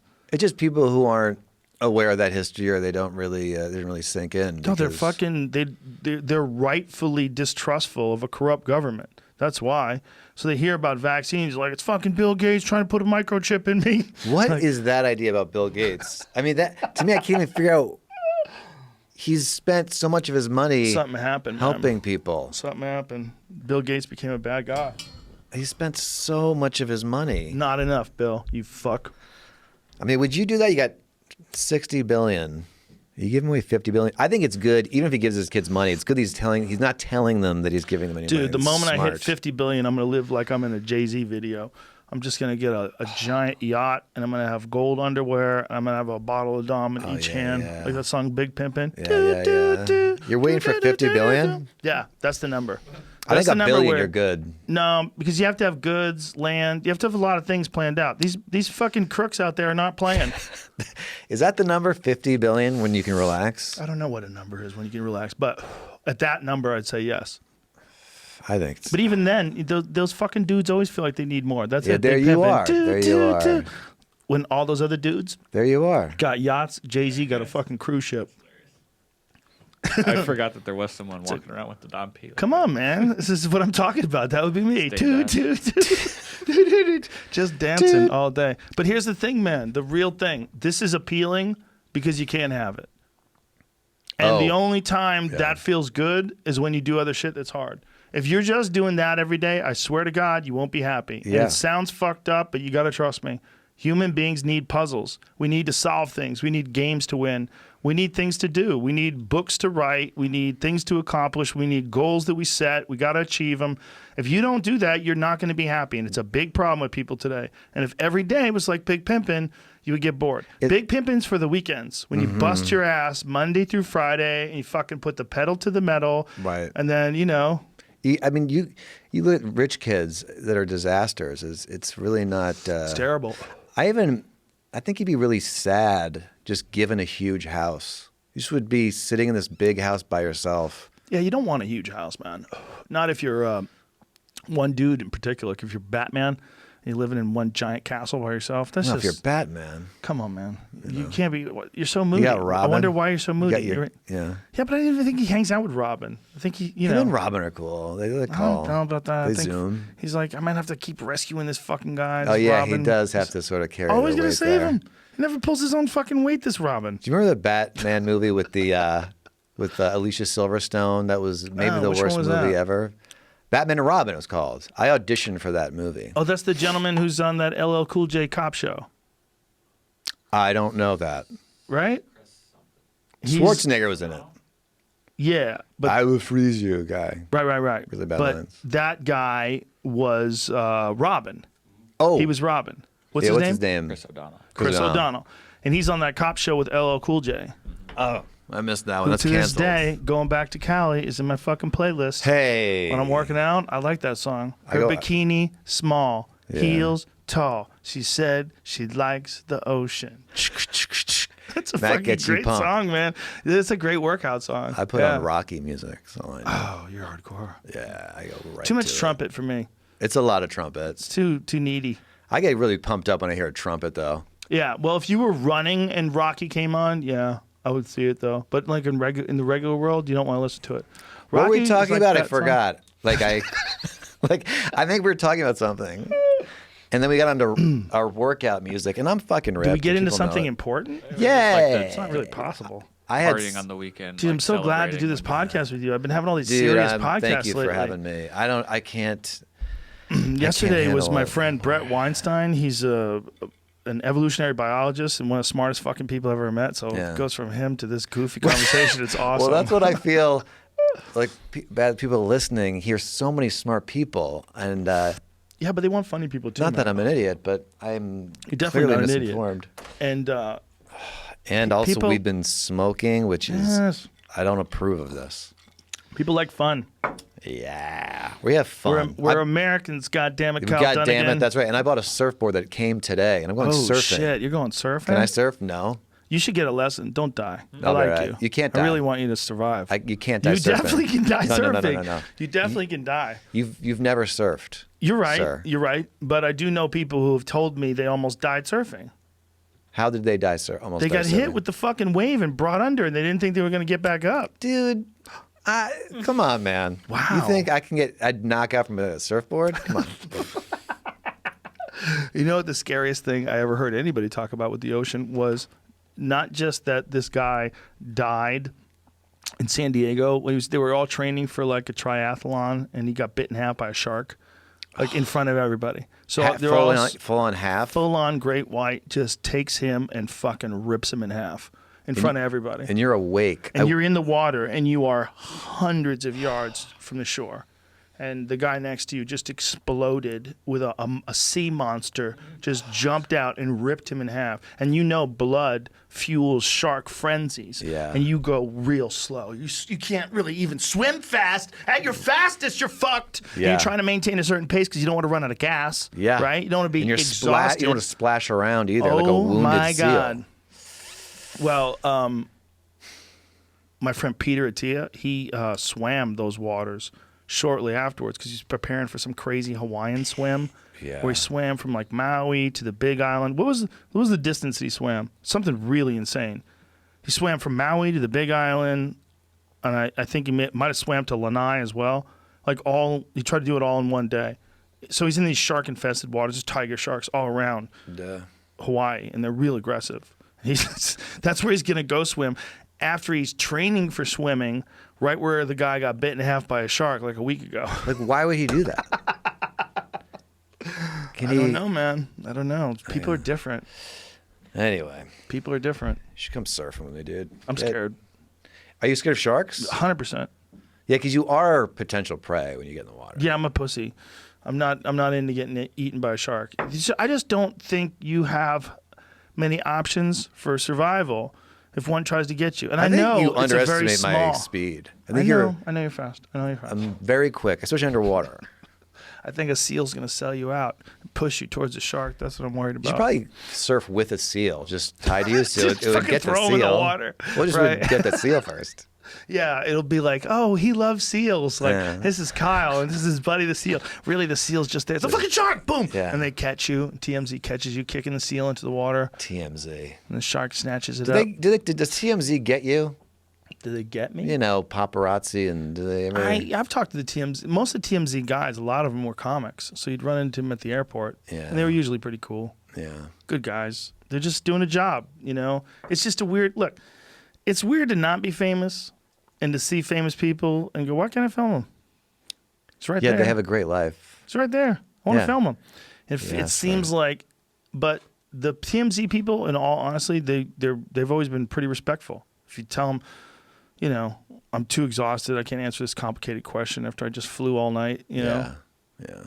Because that's what a lot of it is, right? If you're fucking coming out of an airport and you're high on edibles, which I usually am. Of course. That's how I'm flying. And I have a Starbucks in my hand and I'm listening to Jimi Hendrix and some dude asked me, you know, what do you think about Black Lives Matters? I'm like, whoa, this is a loaded question right here. Yeah. You know, or anything, any important issue where you could be like, you know, what do you think about it, Biden or Trump? What kind of answer am I going to give you? High as fuck, holding on to a Starbucks. It is the worst music. time to be The sort worst of drilled. time. Especially if you don't. When you're flying, you got to just accept the fact that you're flying, right? You just sit there and you just sit there. You listen to music or you look at a movie on your laptop. You're basically just sitting there chilling. You accept where you are. And then you get off. You get your coffee, you start walking, and there's a question about life. Like, man, I'm not thinking about life. Yeah. I'm just chilling. I'm trying to not think. Like, this is my not think time. This is not like I'm going to do a podcast. Let me wake up and get ready to do a pod, or I'm about to stand up. Let me ramp my brain up. No, this is like getting off of a plane. I'm going to give you the worst answers ever. I don't know what the fuck I'm saying. And I think people go to you a little bit because of your podcast. They go to you for answers. Like they'll ask, you know, Kendall Jenner something different than they're going to ask you probably. I'm not a guy for answers. Trust me. I'm a guy that can point you to people that might have answers, but I'm not the answer. You got a wide range of knowledge though. Yeah, but it doesn't glue together right. It's scattered. Oh. It's basically inoperable. It's great for bringing things up on a podcast. It's not great for like real world applications. Yeah. You know, I just have weird facts that about the Comanches stored in my head. I know science things, which is completely useless. But it's not. It's the whole reason why we're here. I don't know why people aren't as fascinated with science as I am. They should be. It is. It's amazing that we make actual discoveries that I think are even more magical than religion, some of the religion stories, and people don't, they're almost like scientists are elite nerds or something. They're not cool to people. And I think without science, you would just be in the woods pooping in a hole and you'd die in a week. Well, I think we've got two things going on simultaneously. We have the biological needs, okay? And biological needs mean that, like, men are still in some way rewarded for being, like, big, strong, physical specimens, like a big football player or, you know, some elite athlete. It's like biologically, a woman's body will tell her, like, that is a man to breed with. I'm going to make strong offspring. There's no ifs, ands, or buts about it. It is what it is. Right? I know you're right. Yeah. Yeah. So because of that, these guys have the resources and the bandwidth to create all the things they create. Dumb guys who get a lot of pussy ain't inventing shit. They don't have any time. I'll tell you, they're not thinking that way. There's an app that makes me handsome. And I'll be zooming, you know, we were recording stuff with like Kurt, you know, and I'll tell you, I relax, I get confident, and just because my jaw is slightly bigger, you know, and I get a whole new personality. I realized I developed this like personality because of the face I just was given. But on the other hand, one of the reasons why you're so funny is the perspective of life that you have coming from someone who's not totally happy with your appearance. No, I was just very tiny, and it did not go well for me. And my sister wanted a sister. So when I was born, I was constantly dressed up in makeup as a girl, and she'd call me Kyleena, and I had to live as like a girl. With I was my whole life I've had women just like on me, just telling me what to do, and I ended up like I took tap and jazz with my mother. I didn't want to do that. Oh my God. I went to get the tap shoes, and the guy was like, "One day we'll see you on Broadway." I remember thinking like, I don't want to. I think they kind of raised me to be a woman. This sounds like the beginning of a biography of a serial killer. Yes. This is what it sounds like. This is what they would say. It might still happen. Just tortured by your mom. You really you wanted to play baseball, and go fishing, and she's like, I am going to raise a gay man if it's the last of me. I remember my parents found a nude mag. They weren't even nude. They're women in underwear under my bed. My dad was like a little relieved. Not that he would be against me being gay, but he was like, oh, I thought you were gay. No. But he didn't want me to have a life, probably. Right. I mean, look, I'm built like not a tough man. I'm not built like. I'm proud to be one of your softest friends, I would say. But didn't you tell me that you're doing a prison workout? Yeah, now I'm going to be huge by the end of COVID. I'll be huge. What are you doing? Trying you to keep up with your friends. Gluing rocks together and shit? I got bricks, wrapped them in duct tape, gorilla duct tape. Really? And you're lifting weights with bricks? Yeah, I'll be huge by the end of this. You really could do that. It's actually, it's getting all the muscles, you know? I read a story once where there's a guy was talking about how to become a power lifter. He was explaining to people what to do to become a power lifter. And one of the pieces of advice he was giving is get a manual labor job. Yeah. He was literally saying, like, if you want to get really strong, you want to lift at night after work, but you want to work all day, like picking up bricks and shit. So yeah. It's like, this guy was like, his strategy for being a stronger power lifter was get a job carrying rocks all day. Yeah. I bought all these ficus plants for my front yard, like 13 of them. And they're like, you want us to help you dig a hole? I'm like, I got it. I swear, the dirt was so hard. It took me about 3 hours per hole. And I just did it because I was like, this is great exercise. Great exercise. And holy crap. My doctor, Dr. Mark Gordon, he does it. He's been on this podcast before. He actually does that for exercise. He'll go out in his backyard, just dig a hole. Yeah, digging a hole gets pretty much everything. And I go, what are you doing with the hole? He goes, nothing. Fill it in. Just digging a hole. I'm doing it for exercise. No, that man's insane. No, he's not. He should get a project, though, at least. No, he's a bright man. He realizes that, first of all, when you think about digging a hole, like, honestly, as someone, I mean, I'm not a kinesiologist, but I understand a little bit about exercise. It's a smart word for a guy who knows exercise. When you hold on to a pole and you fucking shove it into the ground with your leg and then you wrench it with your arms. Yeah, that's what I did. That's a workout, man. Yeah. That's a real workout. That's what and it's a workout that works everything. It works your whole body. As long as you keep switching legs and switch the way you pull the thing, you're going to use both sides of your back. You don't want to do this way, you hit yourself in the face. But you can do this shit, and depending upon, obviously, the size of the handle of the shovel, but you can get a real workout shoveling, man. Just fucking shoveling things to the ground, stomping on it. Digging a hole is... And then chucking it. I mean, it's all shoulders and neck and back. I want this guy to feel some satisfaction. Like, I put in some ficus trees. I got some nice curb appeal. Yeah. And he's out there digging holes and... I don't know. I understand. Maybe you could come to someone's... Maybe you could do charity work where people need holes. You know what I mean? Yeah. I don't want to tell this guy what to do, but... Well, it's his yard, man. He wants to have a nice green lawn so he could stare at it. Go, look at you, nature.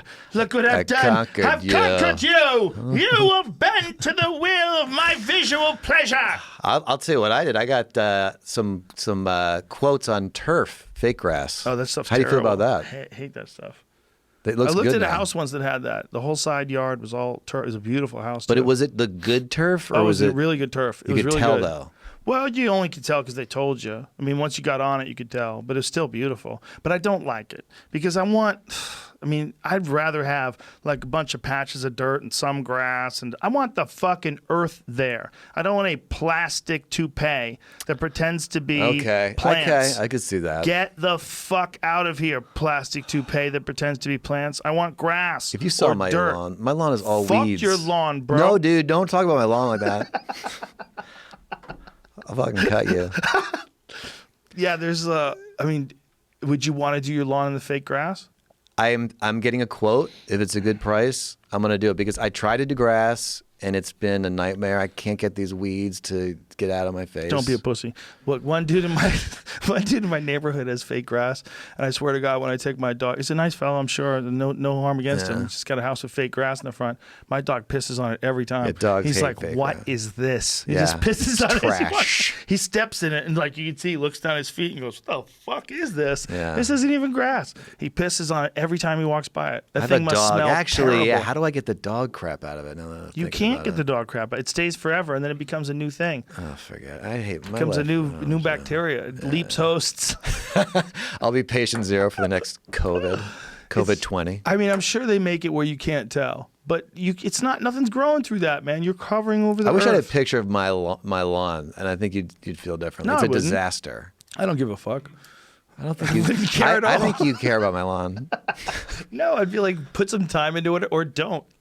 But don't cover it with some plastic. I put so much time. I'm just done. I just want it to be. I may put just. I don't know what to do. Who cares? Well, Anyway, listen. Isn't it strange though that like a garden is so much more pleasant than just plants that you see on your own? Like a garden is like, I put this into the ground and gave it life.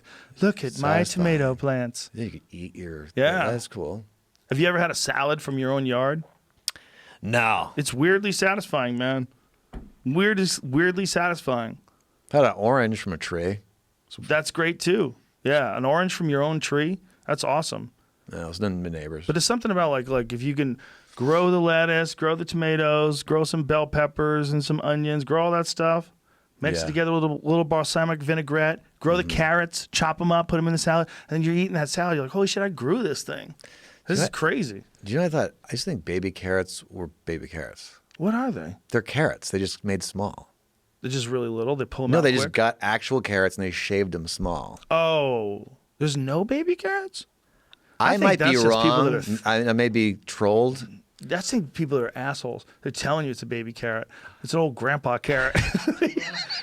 I'm wondering. They shaved down grandpa carrot. Oh man, I gotta. It's hard for me to put on weight. I go all gut. This way, my whole family is these giant barrels and then twig legs, and then they come waltzing up. It looks disgusting. So I'm constantly fighting it. And my neck. Here's a quick story. Okay. I woke up one day. Here's a dream I was having. I was turning got out of bed. back my coat. I'm turning the top of a Coke can, the top off. Okay. Wrench, can't get it off. 6-foot can. I wake up with my 6-foot can of Coke? bottle of Coke. It's a dream I'm having. Oh, okay. I wake. They're so expensive. Really bad for you. A lot of calories. Sorry. So I wake up with my hands wrapped around my head. I was twisting my own head. That's So I crazy. go to the doctor feeling like an idiot. Oh my God, that's so And crazy. They x-rayed my neck, and they put it on the wall. And this doctor was rubbing his chin, looking at my neck. Like you don't want a doctor confused looking at your skeletal yeah, bone. you want them super confident. Right. And Everything looks normal. Right. And he goes, Jonathan, calls another guy in. And now they're both just like looking at my neck, and I'm thinking I'm dying. Right? Imagine if you were a doctor and some guy comes in and he's a patient. And you say, well, I just got to give you a little x-ray and check to see what's going on. And you x-ray him. And he's got all these weird bones he's not supposed to have. Yeah. And his entire spinal structure is totally different. Everything's different. The whole thing's different. And the doctor looks at it and goes, what's going on here? And he goes, shut the fuck up. This is another good porn Because he's from another planet. movie. Yeah. He's infiltrating. And then the nurses come in and blow him. Yeah, they all suck his dick. And there's peace in the galaxy again. I love it. He looks at And then the lumberjack women showed up. Oh yeah. The lumberjills. This has just been a podcast of great porn. Someone's scribbling. Some porn writer's doing a lot of I scribbling. hope so. It was funny. I texted Tom Segura. Did I text him or did I put it online? I think I might have tweeted it. Has anybody made COVID porn yet? And then Tom Segura immediately texts me a photo of this lady with a fucking COVID mask on and some guy's grabbing her ass. I'm like, this is crazy. So then he sends me a link and I go to it. And there's a COVID porn like 2 days after the lockdown. They've already got something produced. How many views? I'm just curious. Was it Billions of views now. Billions. Everyone's jerked off to it. Yeah. Yes. I'll have to get on that. Imagine that's the thrill. Yeah. I might get a virus. Fucking during a pandemic. It is kind of hot. Yeah. Women like covering up anything they covered up. Even they used to cover up their ankles, and we're like, man, I gotta see those ankles. Right. Like it's like Right. It was risky to show your ankles, you dirty whore. Now they're covering their mouths. Yeah. They have a lot of power. But again, it's the change of culture, like we were talking about. Just imagine living in a time just a few hundred years ago where women had to cover their ankles. Like you have a blouse that goes all the way down to the floor. Crazy. But people were so animalistic. I bet men were so out of control and disgusting that you kind of had to obscure the shape of your body, or they would just try to rape you. Oh man. I bet hundreds of years ago, like most guys raped. That's what I think. Yeah. I bet if you go back like 4,000 years ago, I think rape was like insanely common. Yeah. Insanely common. Yeah. Like we're going to talk about Genghis Khan and his DNA is in like something like 5% of all like Asian people. The perv men rape DNA gets spread. Yeah, exactly. And it's in all of us. But the balance is the scientists don't get pussy, so they don't get distracted. And so they figure things out. Those big, gigantic football player dudes that are just fucking storm style, just like a fucking sandstorm, just throwing dick all over the place. Those guys don't invent anything. No. It's like you almost need to have no distractions. And the best way to have no distractions is no one wants to fuck you. We'll be right back. I mean, nobody wants to say this, right? But when you think of like weird sort of antisocial behavior, people getting locked into an online world, people getting disconnected from human beings, all of this that's not a good trend. No. That's happening more than ever. And then with COVID, it gets ramped up even more because you have to do it that way. Yeah. I feel like I went full circle on the being stuck alone, and now I was lonely for a little while, and now I'm fine. I don't know if maybe I'm turning into a psychopath, but yeah, you're about there. You're right about that at the door. I'm psychopathic. Yeah, I'm surfing. That's it's an insane thing to do. I'm zooming. Surfing looks like it's so fun. It's so even being terrible at it is so fun. You just wipe out, and it's so fun. I didn't finish my next story. Oh, we're high. Yeah, we're super high. We're super high. Sorry, folks. Feel free to. I went off on an alien autopsy. Sorry. It's not a great story. It's just if someone's listening, they might be like, "What happened to your neck?" Right. The doctor turns to me and he goes, because I was like, "What is it? Am I dying?" And he goes, "You have the neck of a 7-foot man." Whoa. That's the end of that story. So you have a very long neck. Yeah. Why I brought this up, I'll never know. I think I was talking about my weird body. Now you're looking at my neck. It's normal. I'm hunching. I got to hunch it. Yeah, you get just like a wrestler. Yeah. Like a pro wrestler. I want to come back because the Handsome app also makes my shoulders big and stuff. And it's cool. CRISPR was just used to successfully treat some disease. What? I bought CRISPR. I don't have many stocks, but I got CRISPR and Tesla. Oh, yeah. Good moves. What was it, Jamie? He said he bought it. I was like, okay. Stock, bro. I get it. Rice CRISPR. Yeah, that's a lot lot. How much do you have? I own CRISPR. You bought CRISPR and Tesla? You found out I'm a Holy millionaire. fuck, bro. But here it is. Oh my 3 God. people with inherited diseases successfully treated with CRISPR. So this is what the real fascinating thing about CRISPR is that they're going to be able to cure a bunch of diseases through it. And here it is, 2 people with say that word, beta thalassemia, and 1 with sickle cell disease. No longer require blood transfusions, which are normally used to treat severe forms of these inherited diseases, after their bone marrow stem cells were gene edited with CRISPR. So they fucking edited their bone marrow stem cells. That's where we're going. Holy shit. The preliminary results demonstrate, in essence, a functional cure for patients with beta thalassemia and sickle cell anemia. A functional cure. So they figured out a fucking cure for sickle cell, man. Yeah, I think this is That's where... crazy. That is I think you're going to go to your doctor with your genes Yes. soon. I think what we're looking at now is the tip of the tip of the iceberg, the beginning steps of this kind of technology.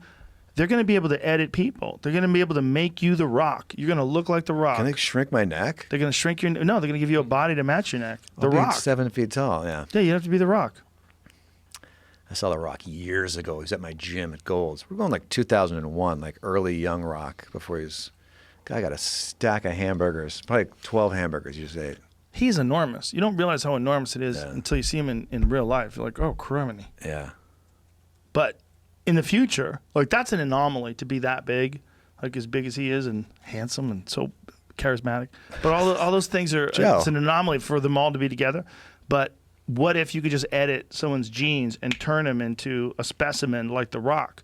It'd be real weird, man. Oh, you think they could edit how you think so. come out? I think they're going to be able to edit how you are. Look at that. Jesus, son. That's America. He's got a fucking flag in the background. Built like a brick shit house. Determined. Covered with real sweat that he earned. You fucks. That's an American. You pansy ass fucks. That's the greatest American that's ever lived. I mean, I think it might be tough to edit broke my phone. your jawline or something. No, they're going to just inject you with some fucking super architectural. Oh, the whole thing they have mapped out. You pick what you want to look like. Map out your frame, and then you just shake like. Do you remember that movie with? God damn it! I'm gonna remember what it is. It was a Vietnam movie, a real trippy movie, with the guy that was in Shawshank Redemption. What was his name? Oh crap! The white guy. Tim Robbins. Tim Robbins. Okay, Tim Robbins was in a Vietnam movie where they gave the Jacob's Ladder. That's right. The idea was that the whole movie, I don't want spoiler alert, was kind of like a LSD or some psychedelic induced dream that the government gave him a psychedelic and gave him this crazy induced fucked up dream.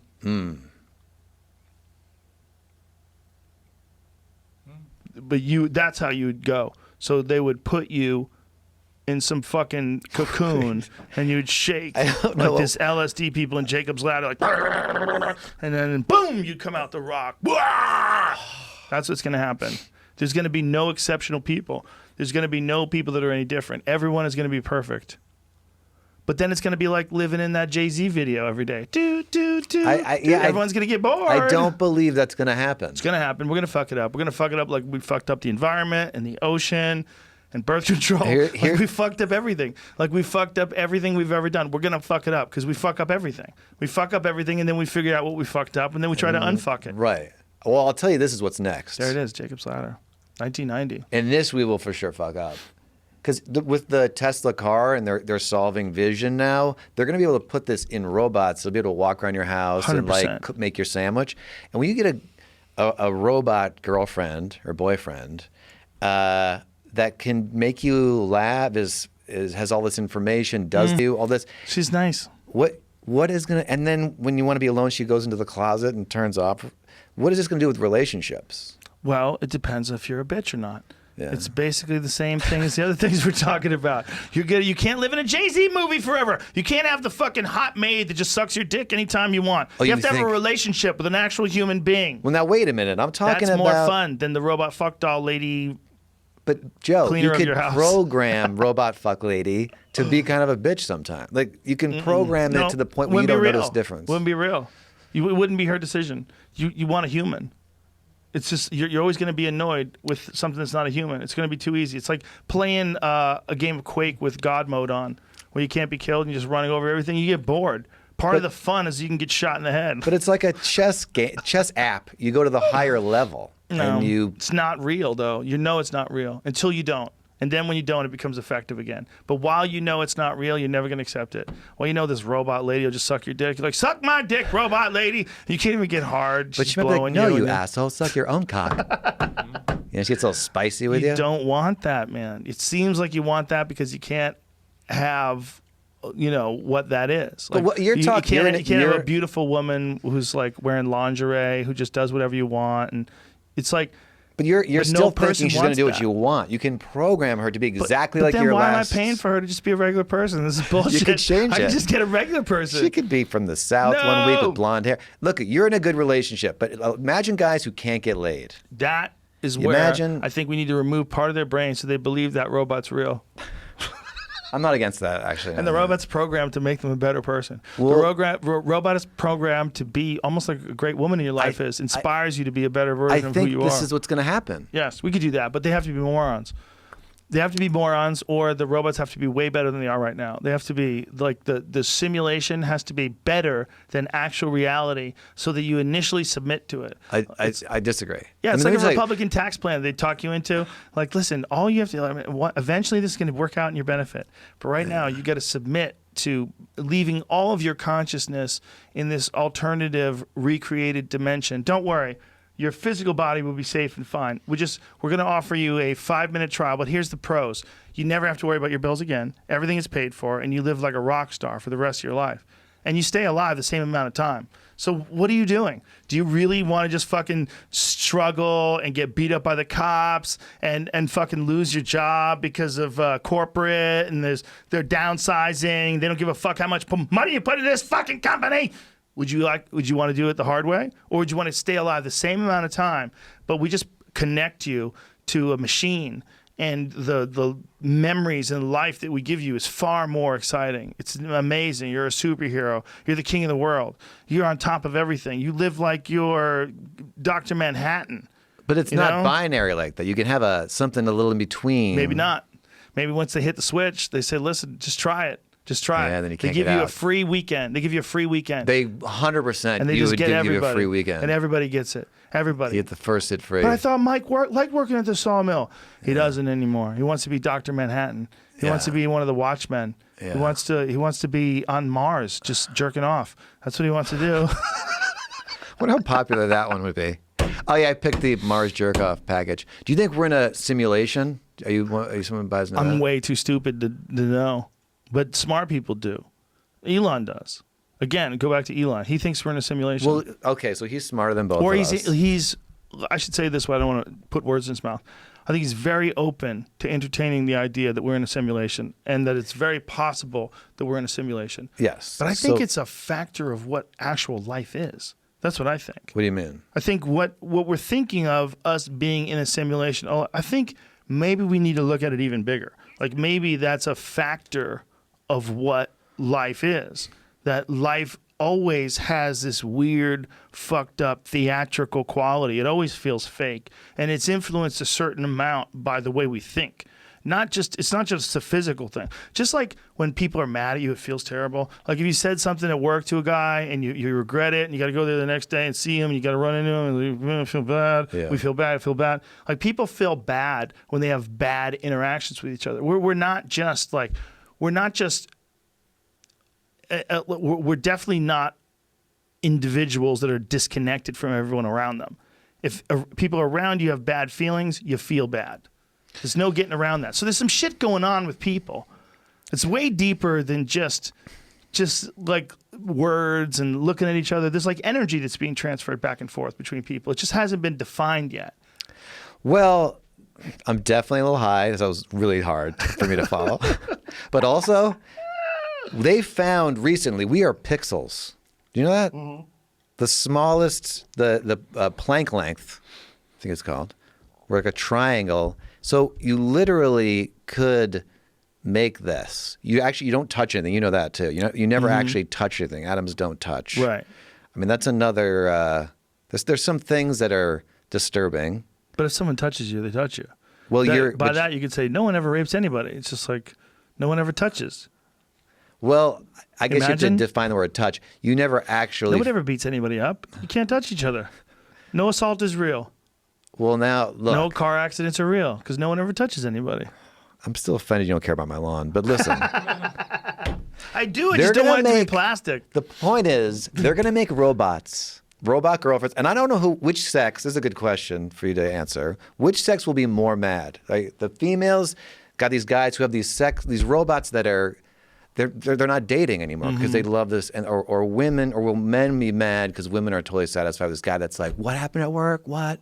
Oh, Teresa's a bitch. What if all the robots that the women chose were 7-foot Jamaican dudes with dreadlocks? That's what they wanted, and that was like the most popular robot fuck dolls for ladies. They're called opposite Kyles.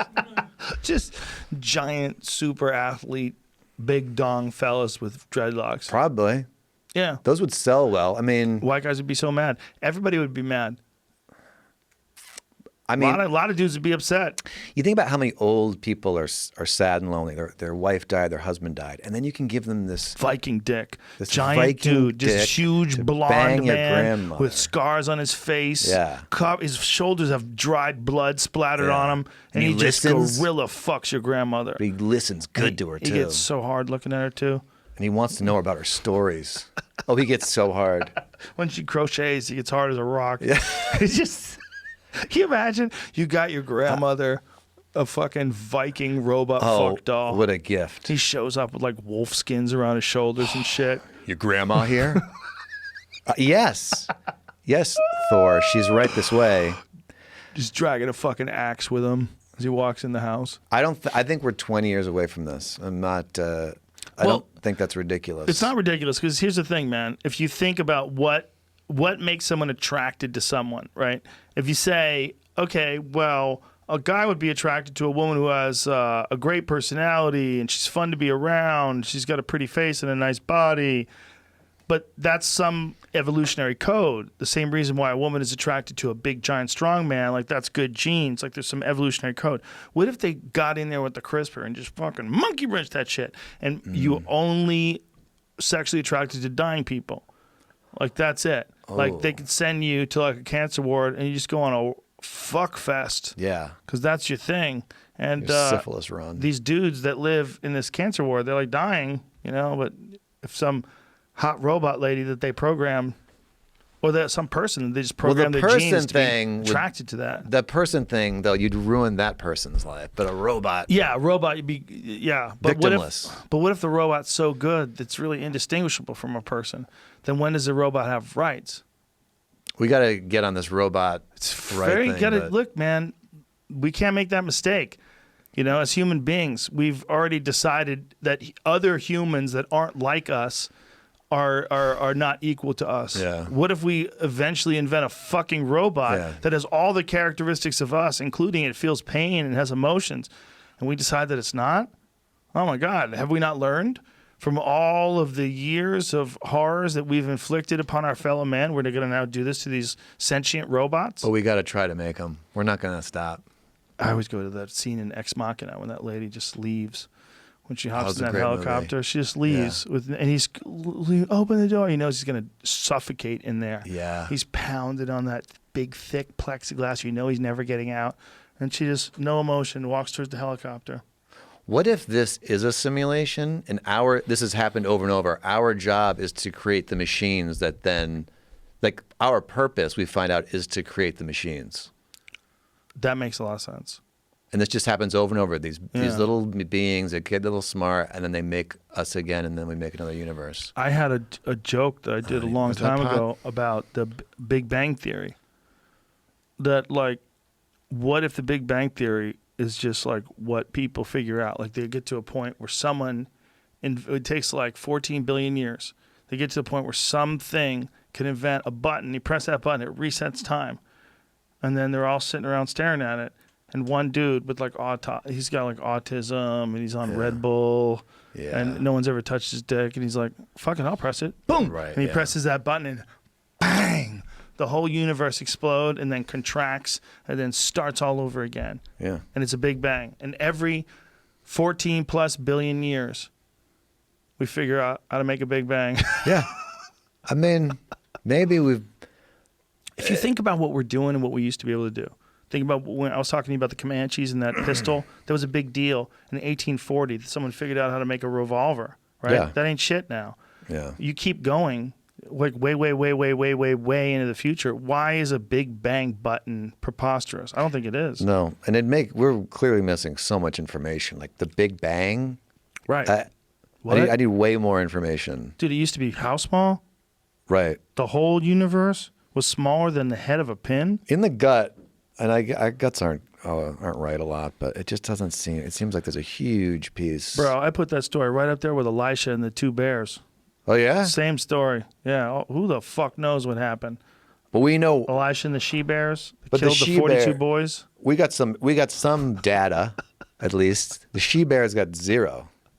You know. We have this sound that's coming from 14 billion years ago, whatever it is, 13.9 billion years ago. The weird thing is we're missing gravity. Is weird. Where does that go? Well, not just that. Like, what about dark matter? Like, explain that to me. Dark matter and dark energy. Explain it. They don't really know. They know what it does. They know the impact it has. Yeah, that's why they call it dark matter, because they're dark on it. It's crazy. Well, had fun interviewing my dad on tonight's episode of Triggered We covered many topics, but there was only one thing I really wanted to know. Are aliens real? Fair question. Hold on. Scroll down. There's aliens, because this is the only thing I really want to know. I want to know what's going on. Would you ever open up Roswell and let us know what's really going on? He's terrified of his dad. Doesn't say? It's a teaser for it's coming out tonight. So Oh my by the time God, this those airs, son of a it'll be bitch. out They by got then. us. They got us. They got us. Aliens? No, these people who got us to tune into this event. I do want to see They that. got us. They cut it off right at the very. Can't you just, if it's so important, can't you tell us? What's with the suspense? He's supposed to be the president. This isn't about ratings. Are you an alien? Do you think aliens are here? Yes. What are you basing that on? Just my imagination and hopes and dreams. I say no way, and I'll tell you why. First of all, the people understood how far away other stars Oh my God, are. you're so right. If people understood the idea of sending a video from a phone to another phone in a matter of seconds, do you know how crazy that is? That sounds impossible. It can't be done. Well, first of all, what's a video? How is it made? And how does it go through the air and land perfectly on Kyle's phone? Airdrop? What the fuck is an airdrop? All those things do not disclaim what I'm saying. Don't. I wish. There are times when you wish you were smarter. You just every day. God. I just was a little bit. No, but Discredit. Right. the speed of light, you physically can't go faster because your mass would be infinite. So we got our closest stars 4 light years away. It takes a second for light to go to the moon. It took us almost a week to get there going 18,000 miles an hour. Yes. We think of going for 4 years. And also, if you got to go that far, aren't you going to say hello and you're not just going to be in the sky and I don't know. Look. Well, everything you said is very good, very important. I don't think that all we know about propulsion and the ability to travel through space and time is the same as a civilization that's been around for thousands of years longer than us. So if there is a civilization out there, and I'm not saying there is, but if scientists believe that there should be, there was a recent thing they were talking about, they're doing some sort of an equation about our own galaxy that said there might be as many as 36 intelligent life forms in terms of planets occupied by intelligent life forms in our galaxy. So they don't really know. They're just kind of guessing.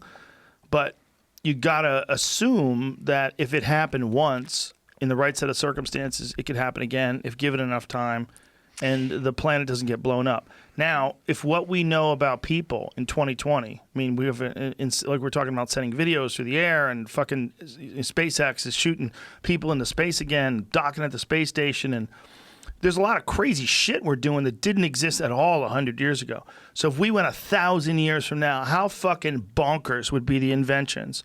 Well, you got to assume that each invention exponentially encourages more inventions to branch off of it. But it doesn't always. When you look at, we started off with planes, the Wright brothers, and then we very quickly get into propellers and jet engines, and then we were rocketing, to the moon. And like this. And then, so we were like, oh, in 85, we'll have flying cars because that was the trajectory. And it just went. Well, they do have flying cars. They just don't use them. And they're not very good. But they do exist. You can do it. But the ones that we were imagining would be in the 80s. Totally. Didn't, and probably, that flattened off. But there's also problems of everybody having a helicopter. Helicopters were supposed to be the next form of transportation. When a helicopter was invented, it was invented to, people thought that it was going to replace the car. You're going to be able to just fucking fly around in a helicopter. In your neighborhood, which is so badass. They'd be so mad loud. at you. This fucking twat always lands a fucking helicopter when I'm trying to take a nap. Yeah. But that's, I think, it's still, it doesn't mean we can't do it. Everybody could have a helicopter. It's just not practical.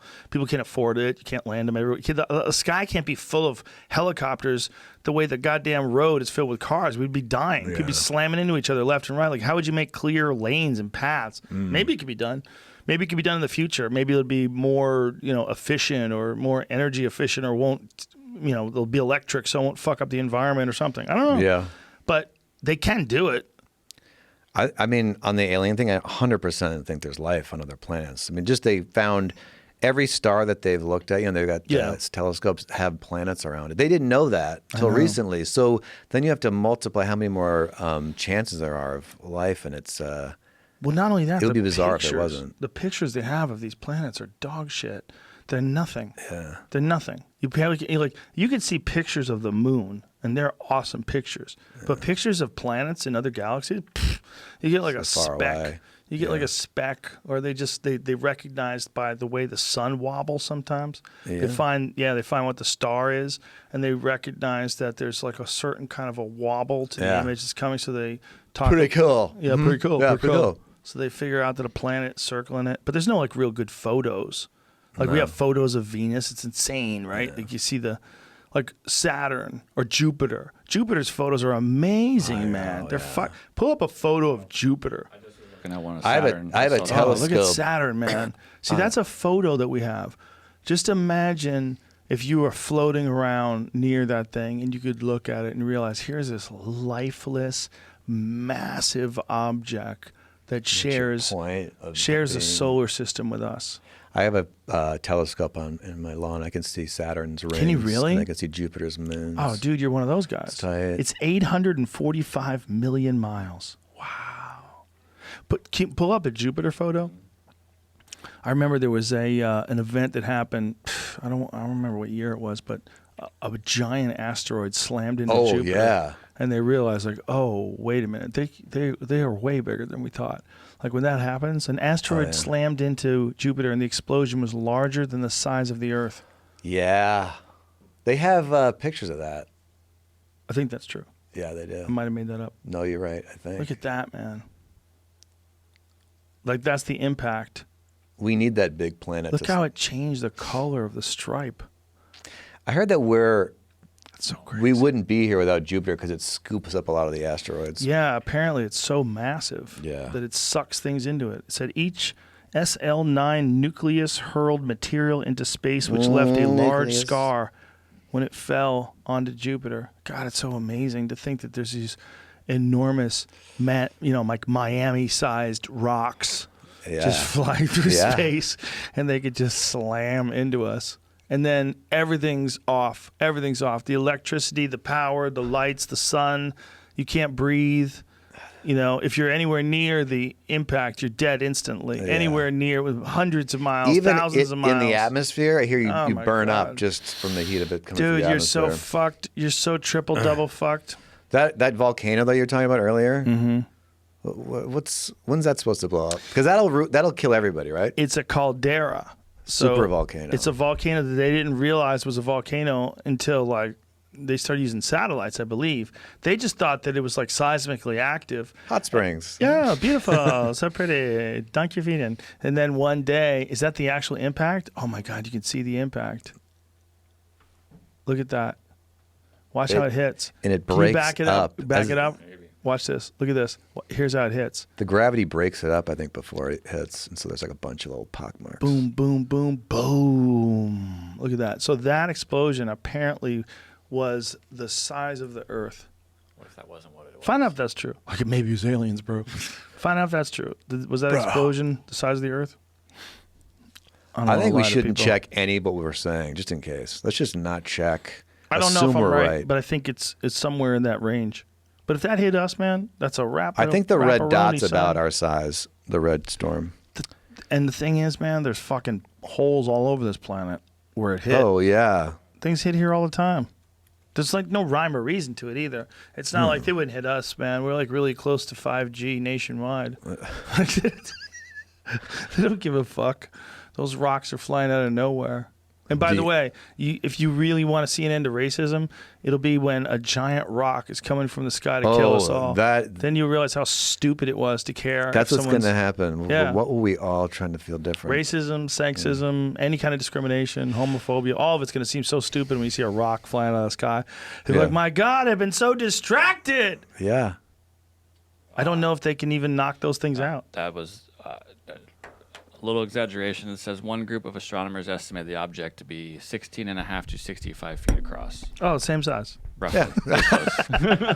Right, but the explosion. Didn't they say the explosion was some massive amount? That too, but that's not what I'm seeing. What are they saying about the size of the explosion, though? Because that was the thing that they were stunned by. They were stunned by the actual size of the impact area, even though it is a gas giant. So I don't know how the fuck it even... Yeah, what is happening? Yeah, what's happening when it has? Maybe there's a hard core or the bottom. Probably, right? I don't even know. How stupid am I? It's a gas giant. It's just a gas giant. It's just a I would say that real confidently if I knew someone was going to question me. I'd be like, well, Jupiter's a gas giant. Yeah. Oh, yeah. I'm very confident when my work can't be checked. Venus, hottest planet in the solar system, and it's not the closest, and it's because of greenhouse gases, which we're true? pumping into our atmosphere. Wow. Yep. We are. You can melt metal on the surface of Venus. Yeah. Things. I do notice more fires. Well, the climate's certainly shifting. But this is my point. Not that there's anything wrong with recognizing that we're doing irreparable harm to the atmosphere. We definitely are. But we also should be aware that even if we weren't, this motherfucker is not stable. No. It's not. Even if people had a zero impact on the environment, absolute zero. We don't take out, we don't put back. It's perfect. It's a perfect balance and harmony. We're still fucked. We're going to die before that, probably. Yeah, we're still fucked. We need to wrap your head around that. I suppose that could be worded that way, that it was an Earth-sized explosion. It does say that. I mean, when you compare a picture of I told you, Earth, son. Look at that. I told you, would son. be close to the size. I told you, son. But Told you, son. isn't the air nice in LA now? I mean, I used to have to clean soot off my porch all the time, and now it's they burnt all those buildings down and just cleaned everything out. Which ones? All the ones they burnt down. Oh, from the riots? Yeah. Oh. Yeah, but the no working is great for the air. Terrible for the economy. But super good for the air. If you are buying a $30,000 car, you have to buy a Tesla. Well, we're doing a Tesla ad, a long one too, right? I just feel like... Has it been long? How much are they paying us? A lot. Good. They're paying us with, he keeps making cool shit. It's amazing, That's all though. you need. Yeah, I just want him to keep making cool stuff and succeed. That Roadster is fucking vaporware, though, son. What do you When's mean? that thing coming out? Oh, they had The Roadster. You don't hear a goddamn word. I want the Roadster, Elon. I love the truck, but where's the goddamn Roadster? Well, everything got bumped. Hey, well, What? Coming? They got Oh, something. This is semi. 3 days old. what is this? That's the Taycan, bro. That's a Porsche. See new Tesla Roadster next to Porsche Taycan. That's the Roadster? It could be a CGI version, which it does look like it is. Looks super Doesn't CGI. look real. Is that really the Roadster? But, it has thought the it was roof. It has the roof on it. Yeah, it's not real. Oh, I see. God damn, it's beautiful though. It's going to have rockets in the back. I think that is what it looks like though. Air Even though that's CGI, since my eyes suck anyway, for me, I could be tricked. You know what I can't be tricked by though? Model cars. What do you mean? When I see a photo of a model car, even if it's perfect, it's so weird. I don't know what that is. But there's a thing going on. Something microscopic, like the shadow isn't right. Something you're not conscious of. Whatever it is, I'm like, bullshit. I call fake car. But you know what I mean? Like, how do you know that a model car is fake? But you do. I haven't honestly tried. Jamie, please do me a put some favor. model cars? Google. What do you got here, buddy? I'll tell you. Flying Tesla. Oh, that's right. It lifts off the ground. 1.1 second. That's not happening. 0 to 60 in 1.1 seconds. That's the what in base. the That's fuck the is base. that? Oh, that's not the base model. With the okay. thrusters. With the thrusters. Okay. What kind of nonsense was I just talking about? What was I just saying? I mean, it's just been 2 hours of Jamie, nonsense. anything? It's hard to hear and read at the same time. We're talking about model cars. You model can cars. tell the that's difference. right. So let's Please play pull America's up favorite fun game. video or a picture rather of a model car. Pull up a Or a real one. 1969 Corvette model car. Let's see that. That sounds pretty reasonable. Also because it's a plastic car.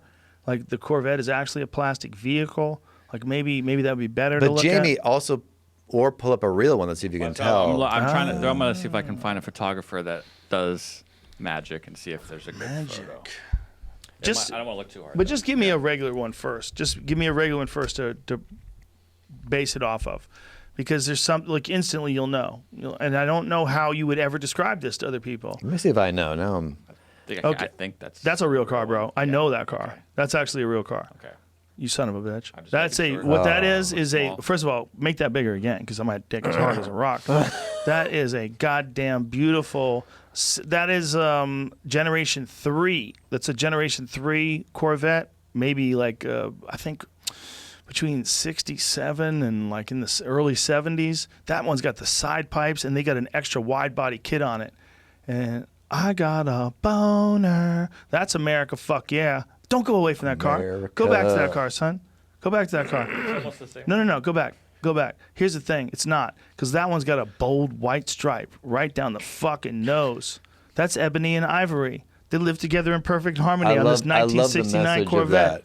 Yes, with side pipes and flared fucking tires. That's what you don't get from a electric car America. is feeling an engine and pulling on a shifting gears. You don't get that. You don't get the wildness. You don't get any Leonard Skinner going on in the back of your head.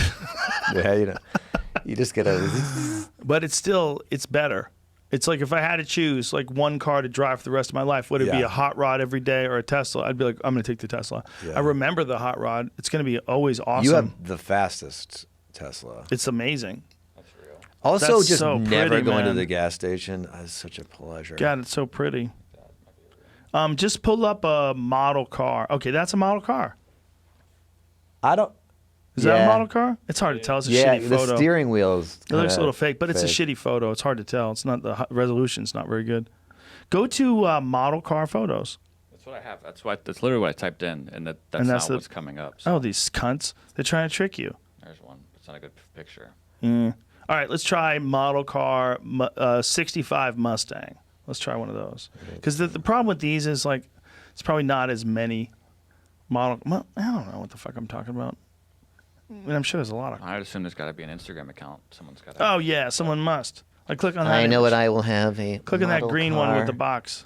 That's a fake one. Yeah. Okay, there you can tell that's a fake. It's really small. You can't see it. That's fake too, though. Yeah, it's hard to tell. It's all blurry. That looks fake as fuck. No, but make it larger. That's a perfect example, actually. Look, Yeah. like something about you's like, nah, player. Right? You look Yeah. at that. What is it though? I don't know, Jamie. Look at it. What is it? Well, Something the about that. backdrop, I mean, where it is, it's like in the middle of a white. I don't know, man. I know it's little. I wonder if you put some people around that and some tire marks. No. Even if you CGI'd people onto that picture that were like normal sized people in relative to that car, just keep it still for a second. Even if you CGI'd people on that, you would still be like, I don't buy it. There's something about the perspective. Here's one of the things. It's because it's a photograph, right? It's not a digital photograph because you look at how it blurs in the background. Am I right, Jamie? Yeah. A little. A little bit? That's just added in. Oh, it's added in? Yeah. Okay. Could be with the camera, But I think that's also, you recognize perspective. And you're like, just by the way the light is playing off that thing, it seems off. yeah, it does have a forced tilt shift perspective, which wouldn't normally happen, which gives things a miniature look. Yeah. Right out of the gate, it makes things look fake. Right, that might be a real car that they made look fake. Right. It's amazing what happens in your subconscious. You're like, we're not even That sure has no what's blur on it. That is no wrong. blur. That's a shitty picture though. Yeah, I know.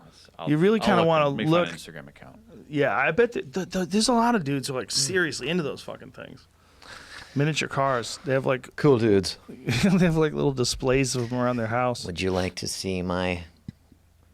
Anything you collect, I think is women aren't into. Like, there's nothing where a woman's like, oh, that's cool. You collect X. Do you think when no one's around they make the vroom vroom sound? Oh my God, I had a roommate once. Do you remember when that Star Wars came out with the two-sided lightsaber? That's right. Darth Maul. Yeah. I had a roommate in New York, was starting to just stand up and everything. I come home, he's on his bed going, wow, wow, wow. A grown man. But I bet it made him feel happy. Yeah, but then he felt If humiliation. they came to him in the middle of the night and they said, listen, you don't have to live this life anymore. You live the same exact amount of years, but you're going to live as Darth Maul. Is there ever a time where you would have changed your life? I assume no. Like a dark time, like, you know what, I'm going to switch this up. No, I enjoy life. I'm having fun. Yeah. But I think I enjoy, there's like weird challenges to life. That's part of what's fun about it. Like the part of what's fun is overcoming the things that are not fun. And just like figuring your way through problems and getting better at things and learning things and criticizing yourself and all that shit. Yeah, we're Like if you go into the Matrix, man, all that's over. Or See, are you already there? The thing I don't think is right about it is I think you can program the Matrix to be annoying and hard. 100%. If you're going to program it to be life, just fuck it up and make it life is now. Yeah. And then like that's the natural course of progression. That's the only way to keep entropy. It's the only way to keep things moving. I'm gonna is look like you that have for to it have up, good Jamie. and bad. You have to have all the things together. It's the only way things get done. You have to have struggles, otherwise no improvement gets made. You have to have trauma, otherwise love is not appreciated. You have Right. to have all those things. Yeah. Yeah, and then Absolutely. that's like a rich, like what's the thing that people loathe the most? It might be a rich son. Absolutely. A son who's arrogant, who didn't have to work for it. He's a piece of shit. And he's mean to people. And he's miserable. And he didn't do anything to get it. That's a miserable fuck. I'm the happiest when I'm working really hard on something. Right? And when it's done, like when you make one of those videos and then you get a bunch of positive feedback from it, that's got to be amazingly satisfying. Yeah, I mean, I do it for free. And also, like, Kurt Metzger helped with that last one. I just want to make sure. Well, Kurt's fucking Kurt's great. hilarious. He's great. And we're working on making a show, and it's like we're working so hard, and no one is even asking for it, but it's really satisfying, and I don't feel really like care about the money. You just keep doing those goddamn Instagram videos if you can. Just keep doing them. Like it's undeniable. It's so good. Some of those are so good. They're so mean. Yeah, it's funny. I look back and go, yeah. They're so funny. Well, Bill Maher asked for it. I mean, I didn't want to make a video of Bill Maher getting gangbanged, but he came on this program and he said my impression sucked. He was asking for it. What am I supposed to do? Sit there? Listen, I'm on your side with that one. He was. And by the way, it's very funny. He should be laughing at that. That shit was hilarious. I mean, even if you hate someone's impression, you have to pretend you like it. There's no saying. You can't lie. You can't say it's not good. It's really good. Don't lie. Well, when you said, "Oh, let's play it," he was like, "I'm leaving." He like threatened to leave if you played it. And by the way, and I don't want to. I'm really not mad at Bill Maher. I like having a nemesis. It kind of feels good. So, I like Bill Maher a lot. Yeah, I agree with a lot of what he says. The rants that he's been doing during COVID have been the very best. You know, the rants that he does at the beginning of his show. I haven't seen They're great, man. They're great. He's doing them with no audience, but they've been really funny and really good points.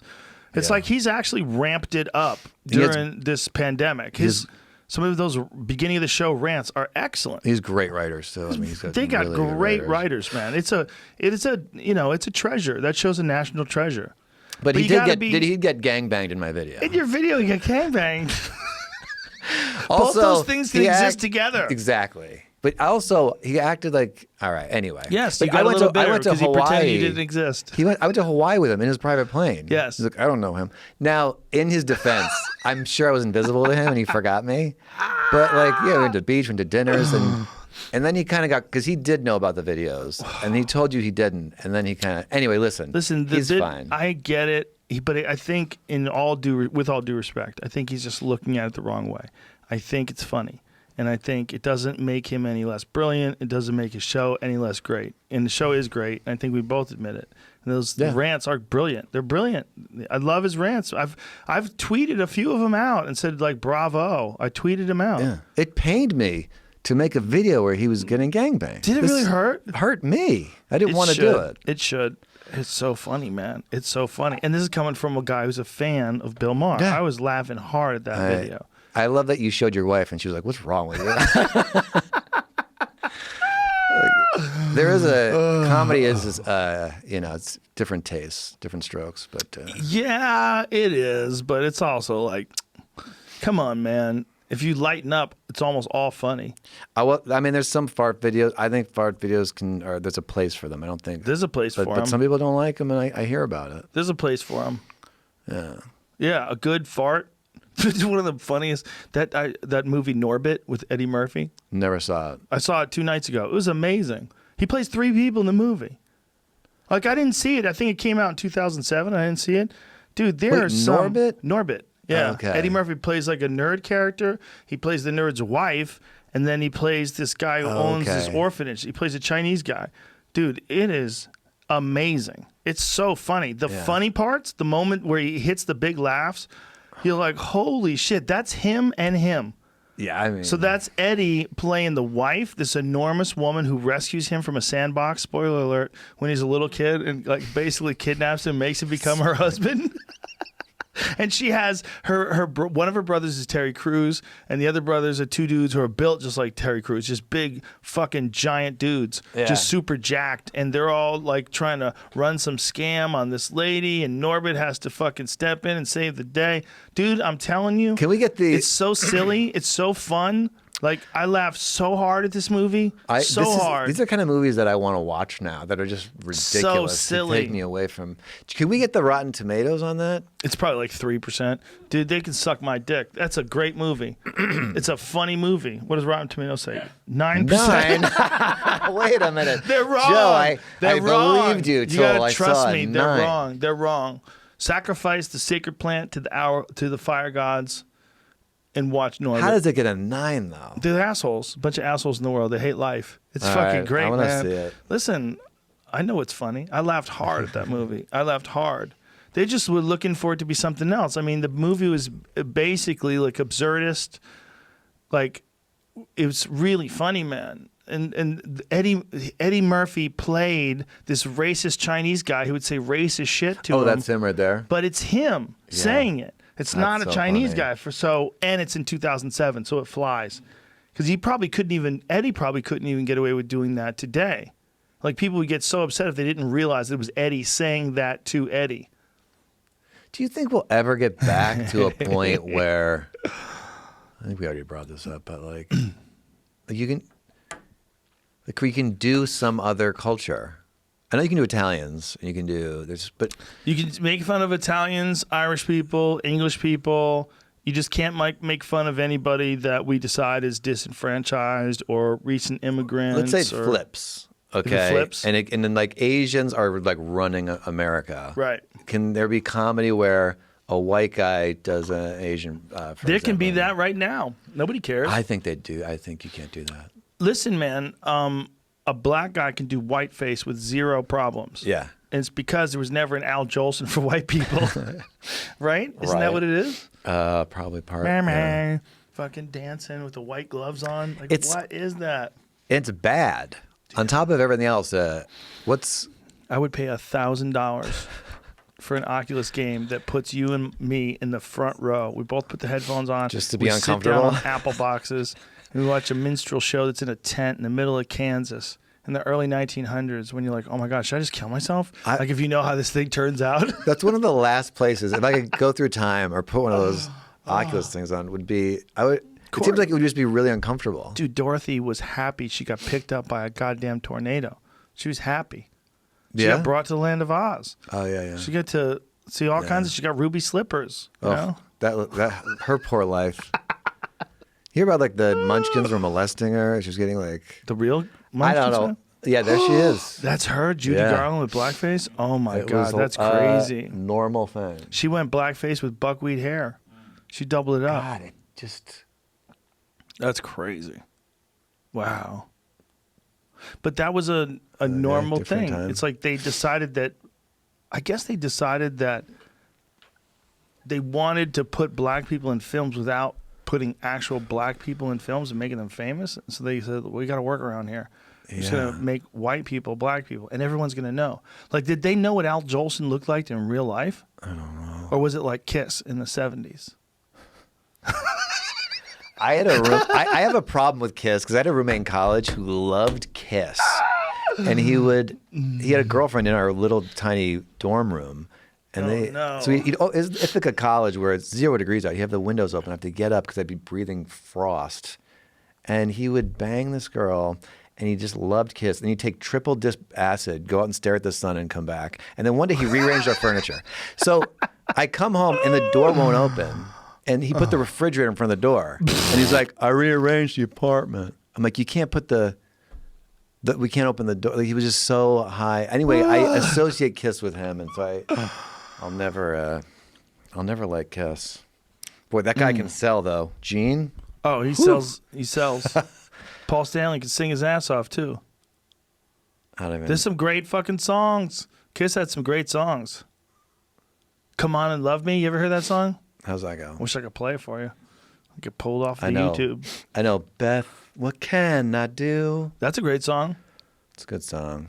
I Want to Rock and Roll All Night. I party every day. I don't like that song so much. That's not bad, I guess. I wanna rock it.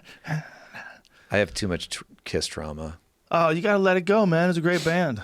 I had the total opposite. My uncle was an artist for the very talent company the advertising company that did their album covers.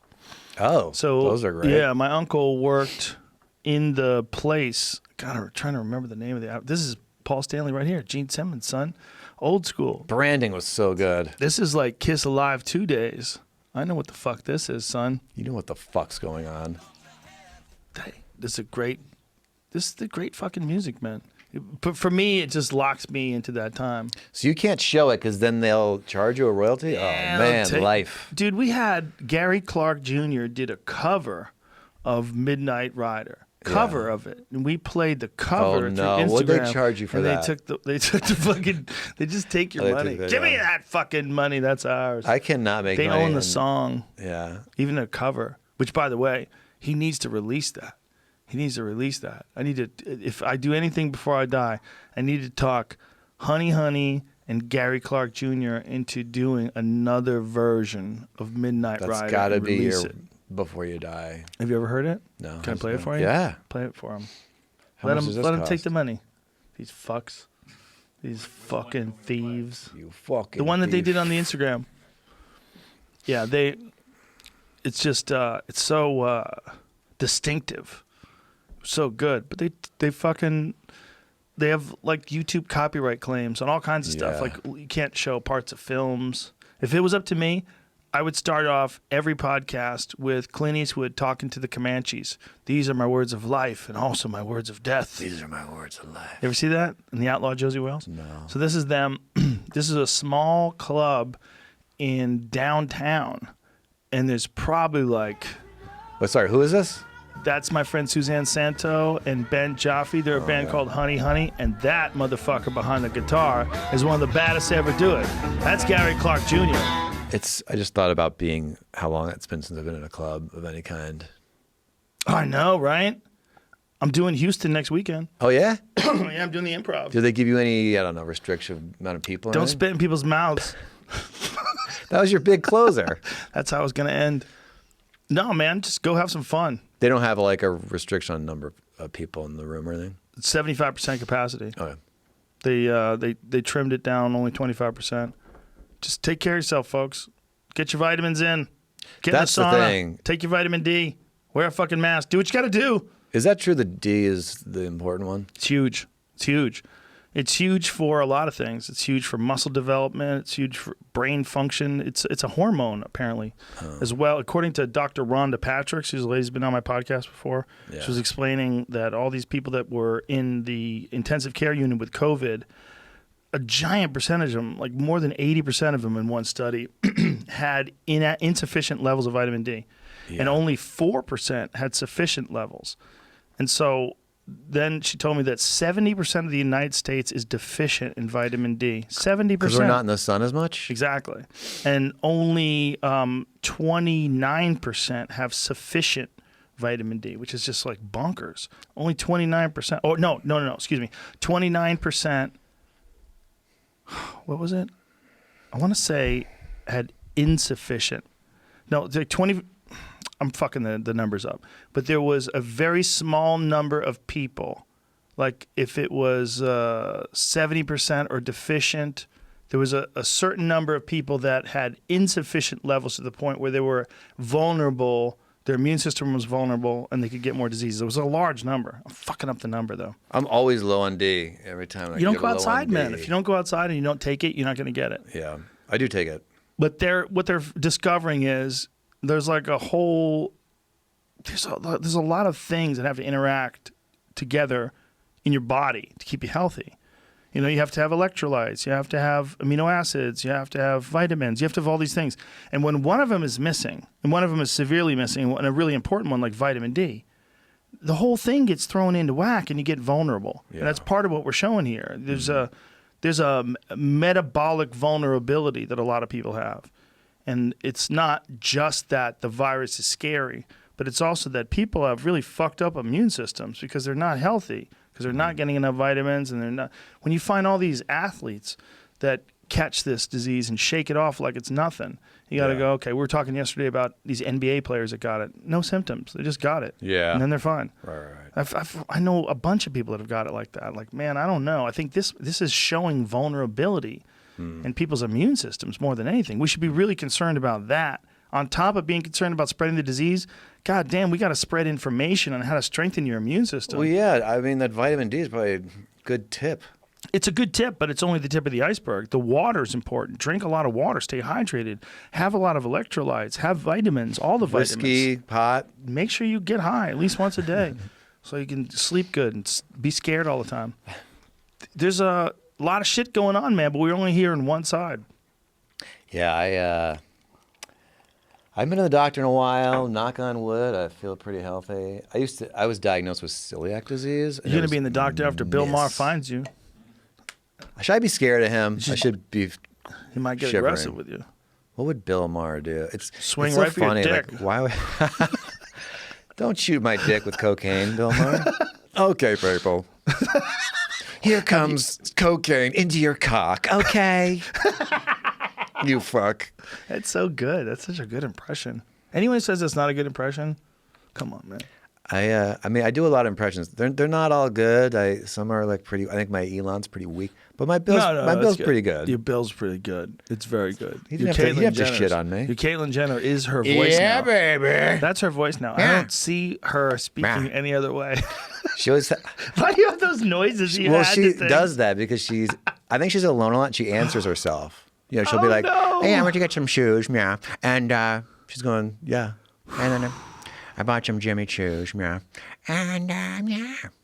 How weird. Where's Kim? Anybody that thinks that that's a superficial aspect of our culture today, you're out of your mind.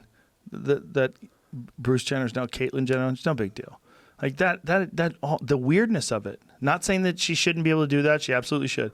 But the weirdness of that sort of defines like how crazy life is today. It's almost like you're seeing these little hints when you're getting close to the end of the game. Nah. The narrative's falling apart. The fucking plot gets weirder and weirder. You're like, oh my God, when is the big reveal? He's an Olympic. And then at the end of it, aliens. Yeah. Yeah, aliens. Well, you watch that now there's a new footage or simulation of the car crash. Because originally I thought the lady stopped in front of him, but it was him, it was Bruce at the time. But it looks like now she just plowed right through these two people. Oh my God. And pushed them right into traffic, right? And died. Yeah, one of them died. Yeah. And I don't know if this simulation is right, but the one I saw in the new theory is that like she was on her phone? Not that they didn't know what she was doing, but the lady in front of her didn't slam on her brakes. It was like they were slowing down for her light. But let me tell you how progressive I feel saying she. Yeah. I keep saying she. You are. You're a hero. I think she was Bruce back then. Yeah, she was Bruce. So what do you say about that? Yeah, Bruce did it. God, that Bruce can't drive, huh? Anyway, Woman of the Year, baby. That's what happened. Woman of the Year after that. Yeah. Yeah. Right. Pretty soon Pretty after. weird. Kind How of does weird. the family feel that not good? Their mom died, and then they're like, "Oh, the speech of the Woman of the Year. Who killed my mom?" Pretty upset about that. Yeah. I mean, I don't know what the accent was exactly, but it looks like pretty bad. But it's weird how rarely it's discussed. That's what's weird. Well, it came at such a time where you were transphobic if you said anything about her. So it was like the perfect timing for murder. It wasn't murder. For someone getting away with it. Yeah. Yeah, everybody was so enthralled with the idea that she was beautiful. And like there was things you had to say. Yeah, beautiful, absolutely. Hero, brave. And I'm like, hey. And also that was Bruce. And it was like you couldn't even say really comfortably Bruce anymore. And so Caitlyn didn't do it. Caitlyn didn't do it. Literally like she dodged the bullet. Perfect timing. If you're gonna careen someone into a Hummer across traffic, that's a good time. I wonder if that was what pushed her to come out. You know what? Can you imagine? Let's assume. Let's stop researching. Was she out before that? She definitely was have long hair. Again, we're making up. We're just making stuff. We don't know. You must be homophobic or transphobic. But that may have hurried things up. It might have been the catalyst. I would have. Yeah, I'll tell you, if I did that and I was transitioning anyway, I'd bump up that appointment. Imagine if there was like a PR guy and he's like, I got a plan. Well, I mean, anybody. You already have just long like, hair. hey, everyone in your family with a vagina is making a lot of money. You're doing terrible. I mean, come on, who's gonna fuck you now anyway? Rob's next. Let's get this party started. All right. Let's keep that action and hush hush, man. Look at my garden. You know what's funny about Do these you know if she has seen it? Seen what? Oh, I know Chloe made a video where she was like, "We're mad at you." She kept doing that. That character? But didn't say my. That's hilarious. I have a video where they just all say like, That's "I'm mad at you." hilarious. So I think they she saw must that think it's one. look. They must have a good sense of humor. They've been taking abuse for more than a decade now. Yeah, I think mine's so cartoonish. It's not even like a real. I know when you make them make the noises. Oh, ding ding yum yum. Dirty. Oh, my two girls. Bro, I So saw somebody talented. actually quote. I saw somebody on Twitter that actually said, "Stop calling people Karens. It's misogynistic, and it's just a convenient way of you saying bitch." Really? Yeah, this is so funny. You can't. People just can't stop. They can't stop correcting people. No. They can't stop telling people what to do. They can't stop. Their life is a fucking mess, and they can't stop correcting other people. It's got to feel good. You got to get some charge out of it. Can you imagine you can't call people a Karen? I know a lot of Karens, and they're really nice people, so fuck off. Yeah, Karens are great. The haircut I love, the little angled haircut. But there's like women, their name is Karen. There's nothing wrong with that. Oh yeah, actual Karens. But if you complain, You're a Karen. it's just gonna stick around. Someone's saying don't call women a Karen because Is a Karen. Oh, that's so dumb. You're so silly. Like you should be laughing at all this. This is not. If your name is Karen, well, I could get why you're upset. Right. For all these years, Yeah. you skated by, Yeah. and then for fucking whatever reason, Karen became the complaining white lady. Do you know how? Was it first a Karen? Was patient zero a I Karen? have no idea. Maybe. I mean, it's Maybe a it's great just, name for it. it's a perfect name. Maybe that's why. It just seems Karen. perfect. Yeah. Who else would it be? Oh, Karen's calling the Helen? manager. Maybe a Helen? Helen's too old. Right. Helen's mean. Caitlin's too, or Catherine. Caitlin's owned by Karen's- Caitlyn Jenner yeah. forever. Yeah, No she'll take kid's that. calling their daughter Caitlyn now. It's like just too risky. Yeah, Caitlin. Caitlyn is. It's like you can't call your kid Madonna. Right. Right. You can't call your kid Caitlyn either. you Madonna's fuck. parents shouldn't have called her Madonna. I don't think they did. Oh, she made that up. I think she, yeah. Her last name is a Cuccione or something. Cuccione. Something like that. I think she had a real name at one point in time in her life. She's fallen. She's. I don't know. Trying to be nice. No, I'm just like I don't have enough information with anything I've said today, and I guess I'm stopping myself. I hear rumors and I let people. Yeah, know that's a I good hear. move. Just Yeah. spread the word. Yeah. Let the information. It's not stopping anybody else. No, it's not. It doesn't matter, even with all this information that's available. Why should I look something up? Yeah, why should you? These fucks. They want you Yeah. to do what they don't even do. They're bidding. There is a lot of conversations. I don't know if you've noticed where you think you're having a conversation with somebody, but really they're just checking if you agree with every single thing they're saying, and then you get this venom if you diverge from. It's really weird, but I've had a few bump-ins with. So that if People you like, oh. diverge from their ideology at all, they get venom. Yeah, I mean the rage that comes up surprised me a couple of times, like a cult feeling of you're saying the wrong. I don't know. What were the subjects? I mean, Black Lives Matter. Mm-hmm. I mean, my brother's a cop, and so it's like I have a little. Well, you are in a position where, like, you agree, I think, with a lot of reasonable people that what that guy did was horrific. but that 100% doesn't- yeah, murder, murder. awful and good. Put him in jail forever. And there's definitely racism, and it's something definitely that we. Well, there's should- also a personal issue with that guy and the cop. Apparently, you know about that. They apparently worked together, and then they had words. They they had did. yeah, because the cop was apparently very aggressive towards customers. Yeah. and they got angry at each other over Yeah. it. So this is a personal thing in a Yeah. lot of ways. Yeah, But that said, defunding the police is crazy. that's a very dumb idea. I mean, they're underfunded. Yeah. It's also the job. I just know it's just so hard. You imagine going to where people are being assholes every day, all day for decades, and you just. It's just they would never do this, but I think part of reform should be meditation. I mean, they would never do this, but you wake up in the morning, you put a bulletproof vest on, you go to work, you say about your family. It's like it's really mentally anguishing, and this is not to say there isn't racism, not something to deal with. I think it's great what's happening, but it's just I personally get when the pendulum falling too hard the other way against police when the vast majority, and my brother's just like a really nice, emotionally intelligent guy who's just, suddenly getting spit on and stuff. It's just like, it doesn't feel good. But I think people are being very short-sighted. What is with that? You need the police. You need the police. You just need a better trained police. Yeah. If the other side didn't have guns, I'd be like, okay, I'd take away their guns. But even then, man, you're gonna have bigger, stronger people taking your shit because you don't have guns. Yeah. Listen, it's not. None of it is good. You need the police. The police need to be better funded. They need to be better trained, and they like all of us need to get better.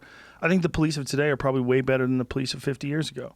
But that's still, when you see what some of them have done to peaceful protesters while letting looters get away with it, it's like this system is broken. It's there's no way it's not broken. It's a huge mess, and hopefully, like you said, it'll get ironed out and stuff. Well, Minneapolis is going to be an interesting case study because if they do defund their police, I don't know what they're going to replace it with or how they're going to redo it. I hope they redo it with more money, but it doesn't seem like they're going to. They should pay people more money because it's a fucking horrifically dangerous job, and they should train people much better, and they should train people more often. And that is it. I mean, because if you don't get into a situation.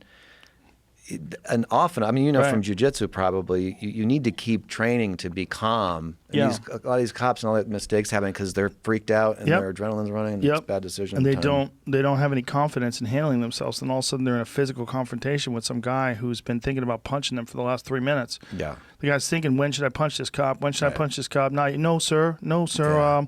I didn't think I was going as fast. He's thinking, I'm going to punch this motherfucker. I'm just waiting for my time.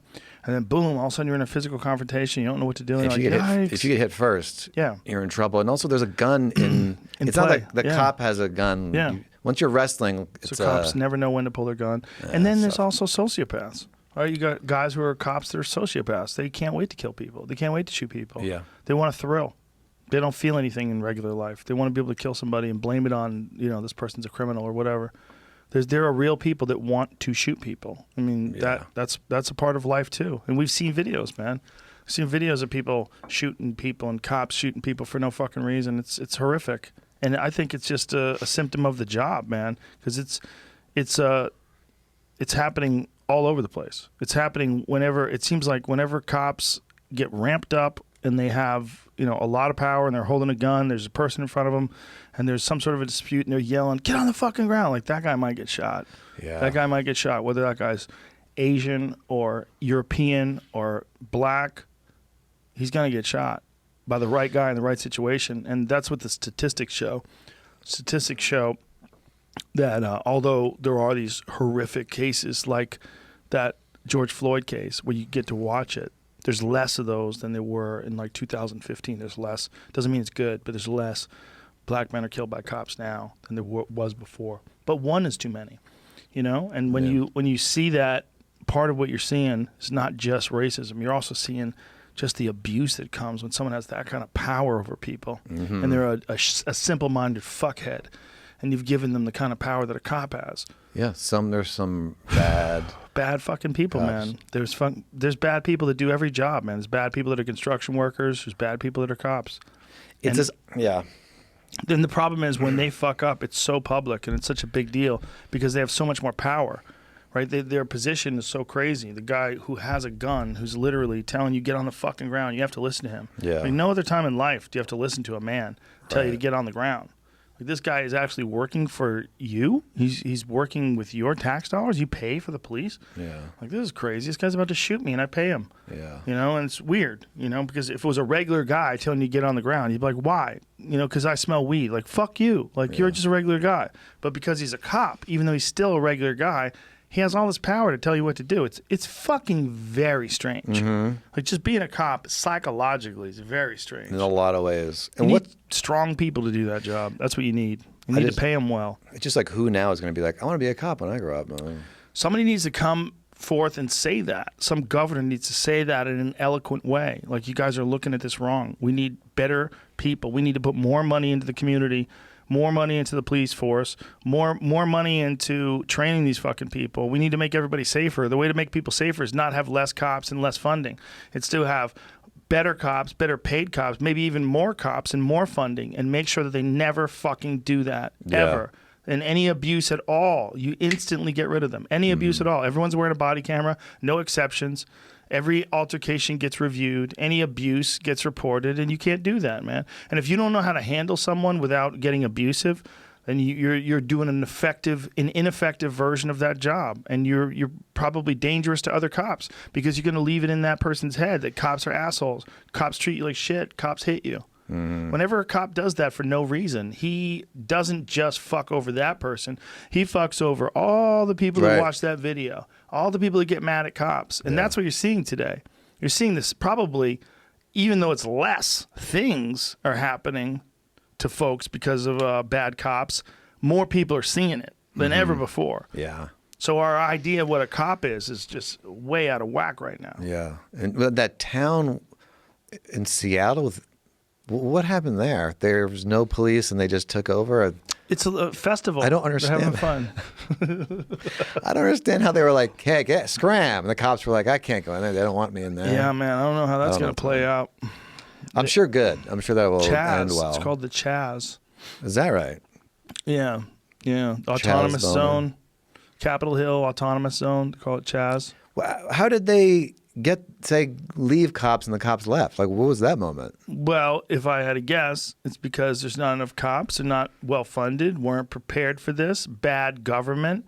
A bunch of people that are anarchists, all organized, got together, did something chaotic. Business owners fled, people panicked, they gave up power to these folks. They were espousing an ideology that on paper at least seems sort of admirable, giving power to the people, getting rid of corruption, getting rid of some of the bad aspects of capitalism. There's all sorts of parts of it that sold people on the idea. But it's not good. They don't own any of those buildings. They didn't build them. They can't just take them. You shouldn't, because that's piracy. Like if someone just comes into your neighborhood and takes your fucking house, that's piracy. Pirate. You can't just let these people take over this block. Like, it's the people's, man. We don't allow money. Okay, well, you don't have to allow money, but you can't stop other people from using money, you fuck. Just like we don't stop you from trading with tomatoes. If you want to fucking I'll give you 3 tomatoes if you give me that camera. If I'm like, okay, good deal. Well, you're allowed to do that. Yeah. Okay, but you're not allowed to tell people they can't use money. So they have like a whole zone where there's no money. Like, oh, come on, man. That's the this difference. Is step 1 to fascism. You guys got to make your own fascism.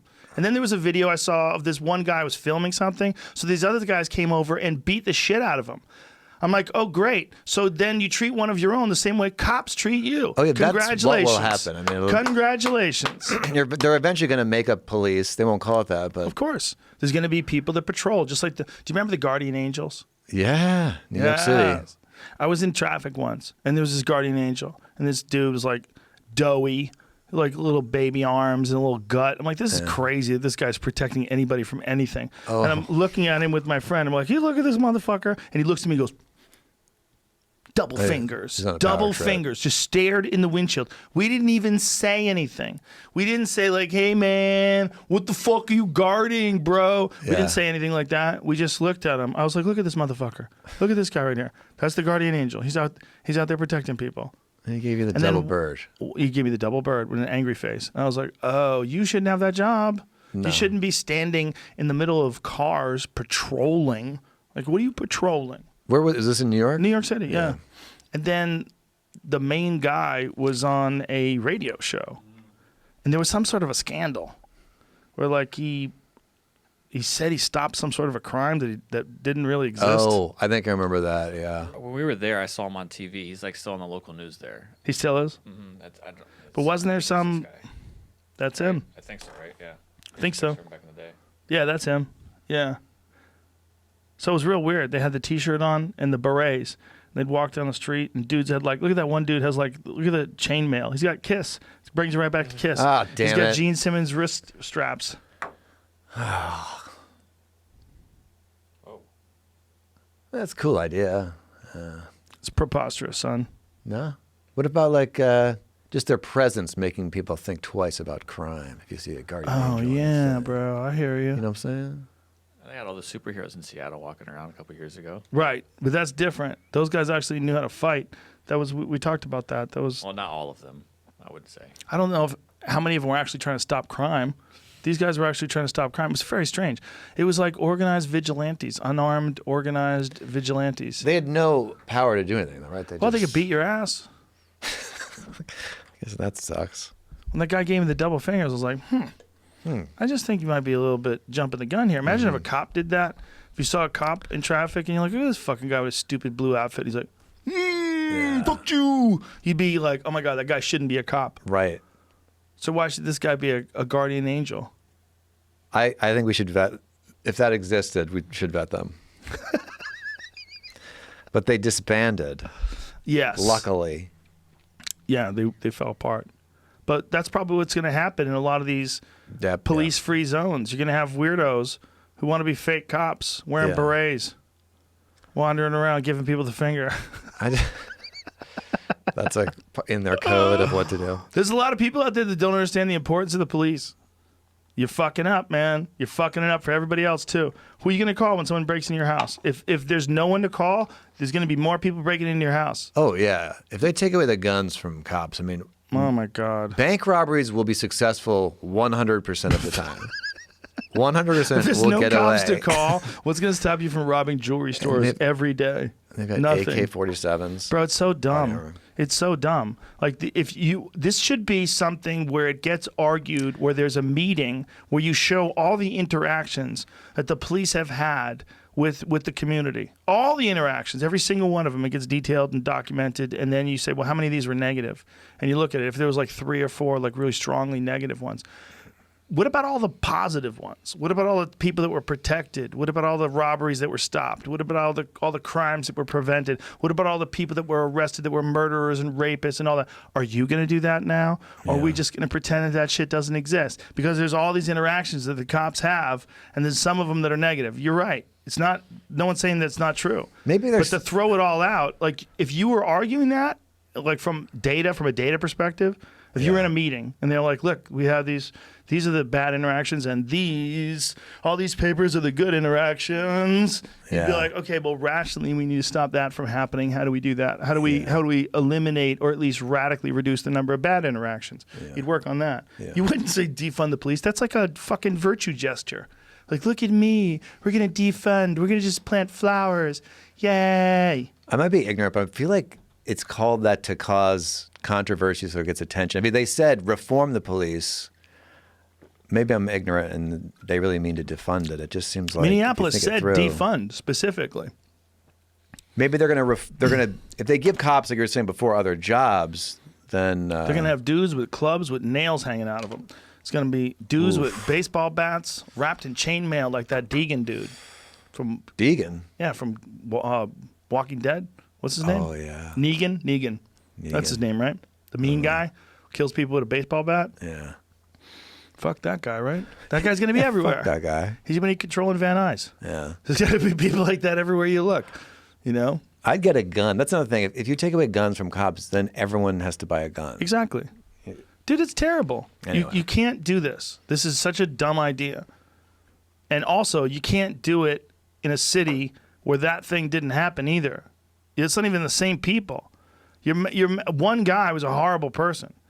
And then another guy was a horrible person in Atlanta. But there's a million cops. Like, you can't... I don't know how many there are. It's probably close to 1 million. I think probably exactly. Close.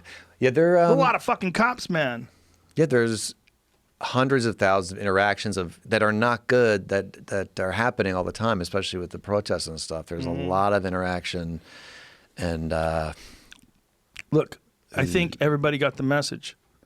I think through this George Floyd thing, everybody got the message. And the people that are going to flare up that are still behaving the same way, like that guy who shot that guy in Atlanta, they get charged with murder, man, right away. Right away, felony murder. He get the death penalty, that guy. And he probably should.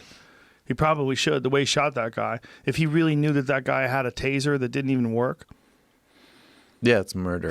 It's what's crazy is if you watch the video, the guy's compliant. I know. And for 20 minutes, like, can you just pull over? They don't want to do the paperwork. Yeah. You know, they're like, can you just... Yeah.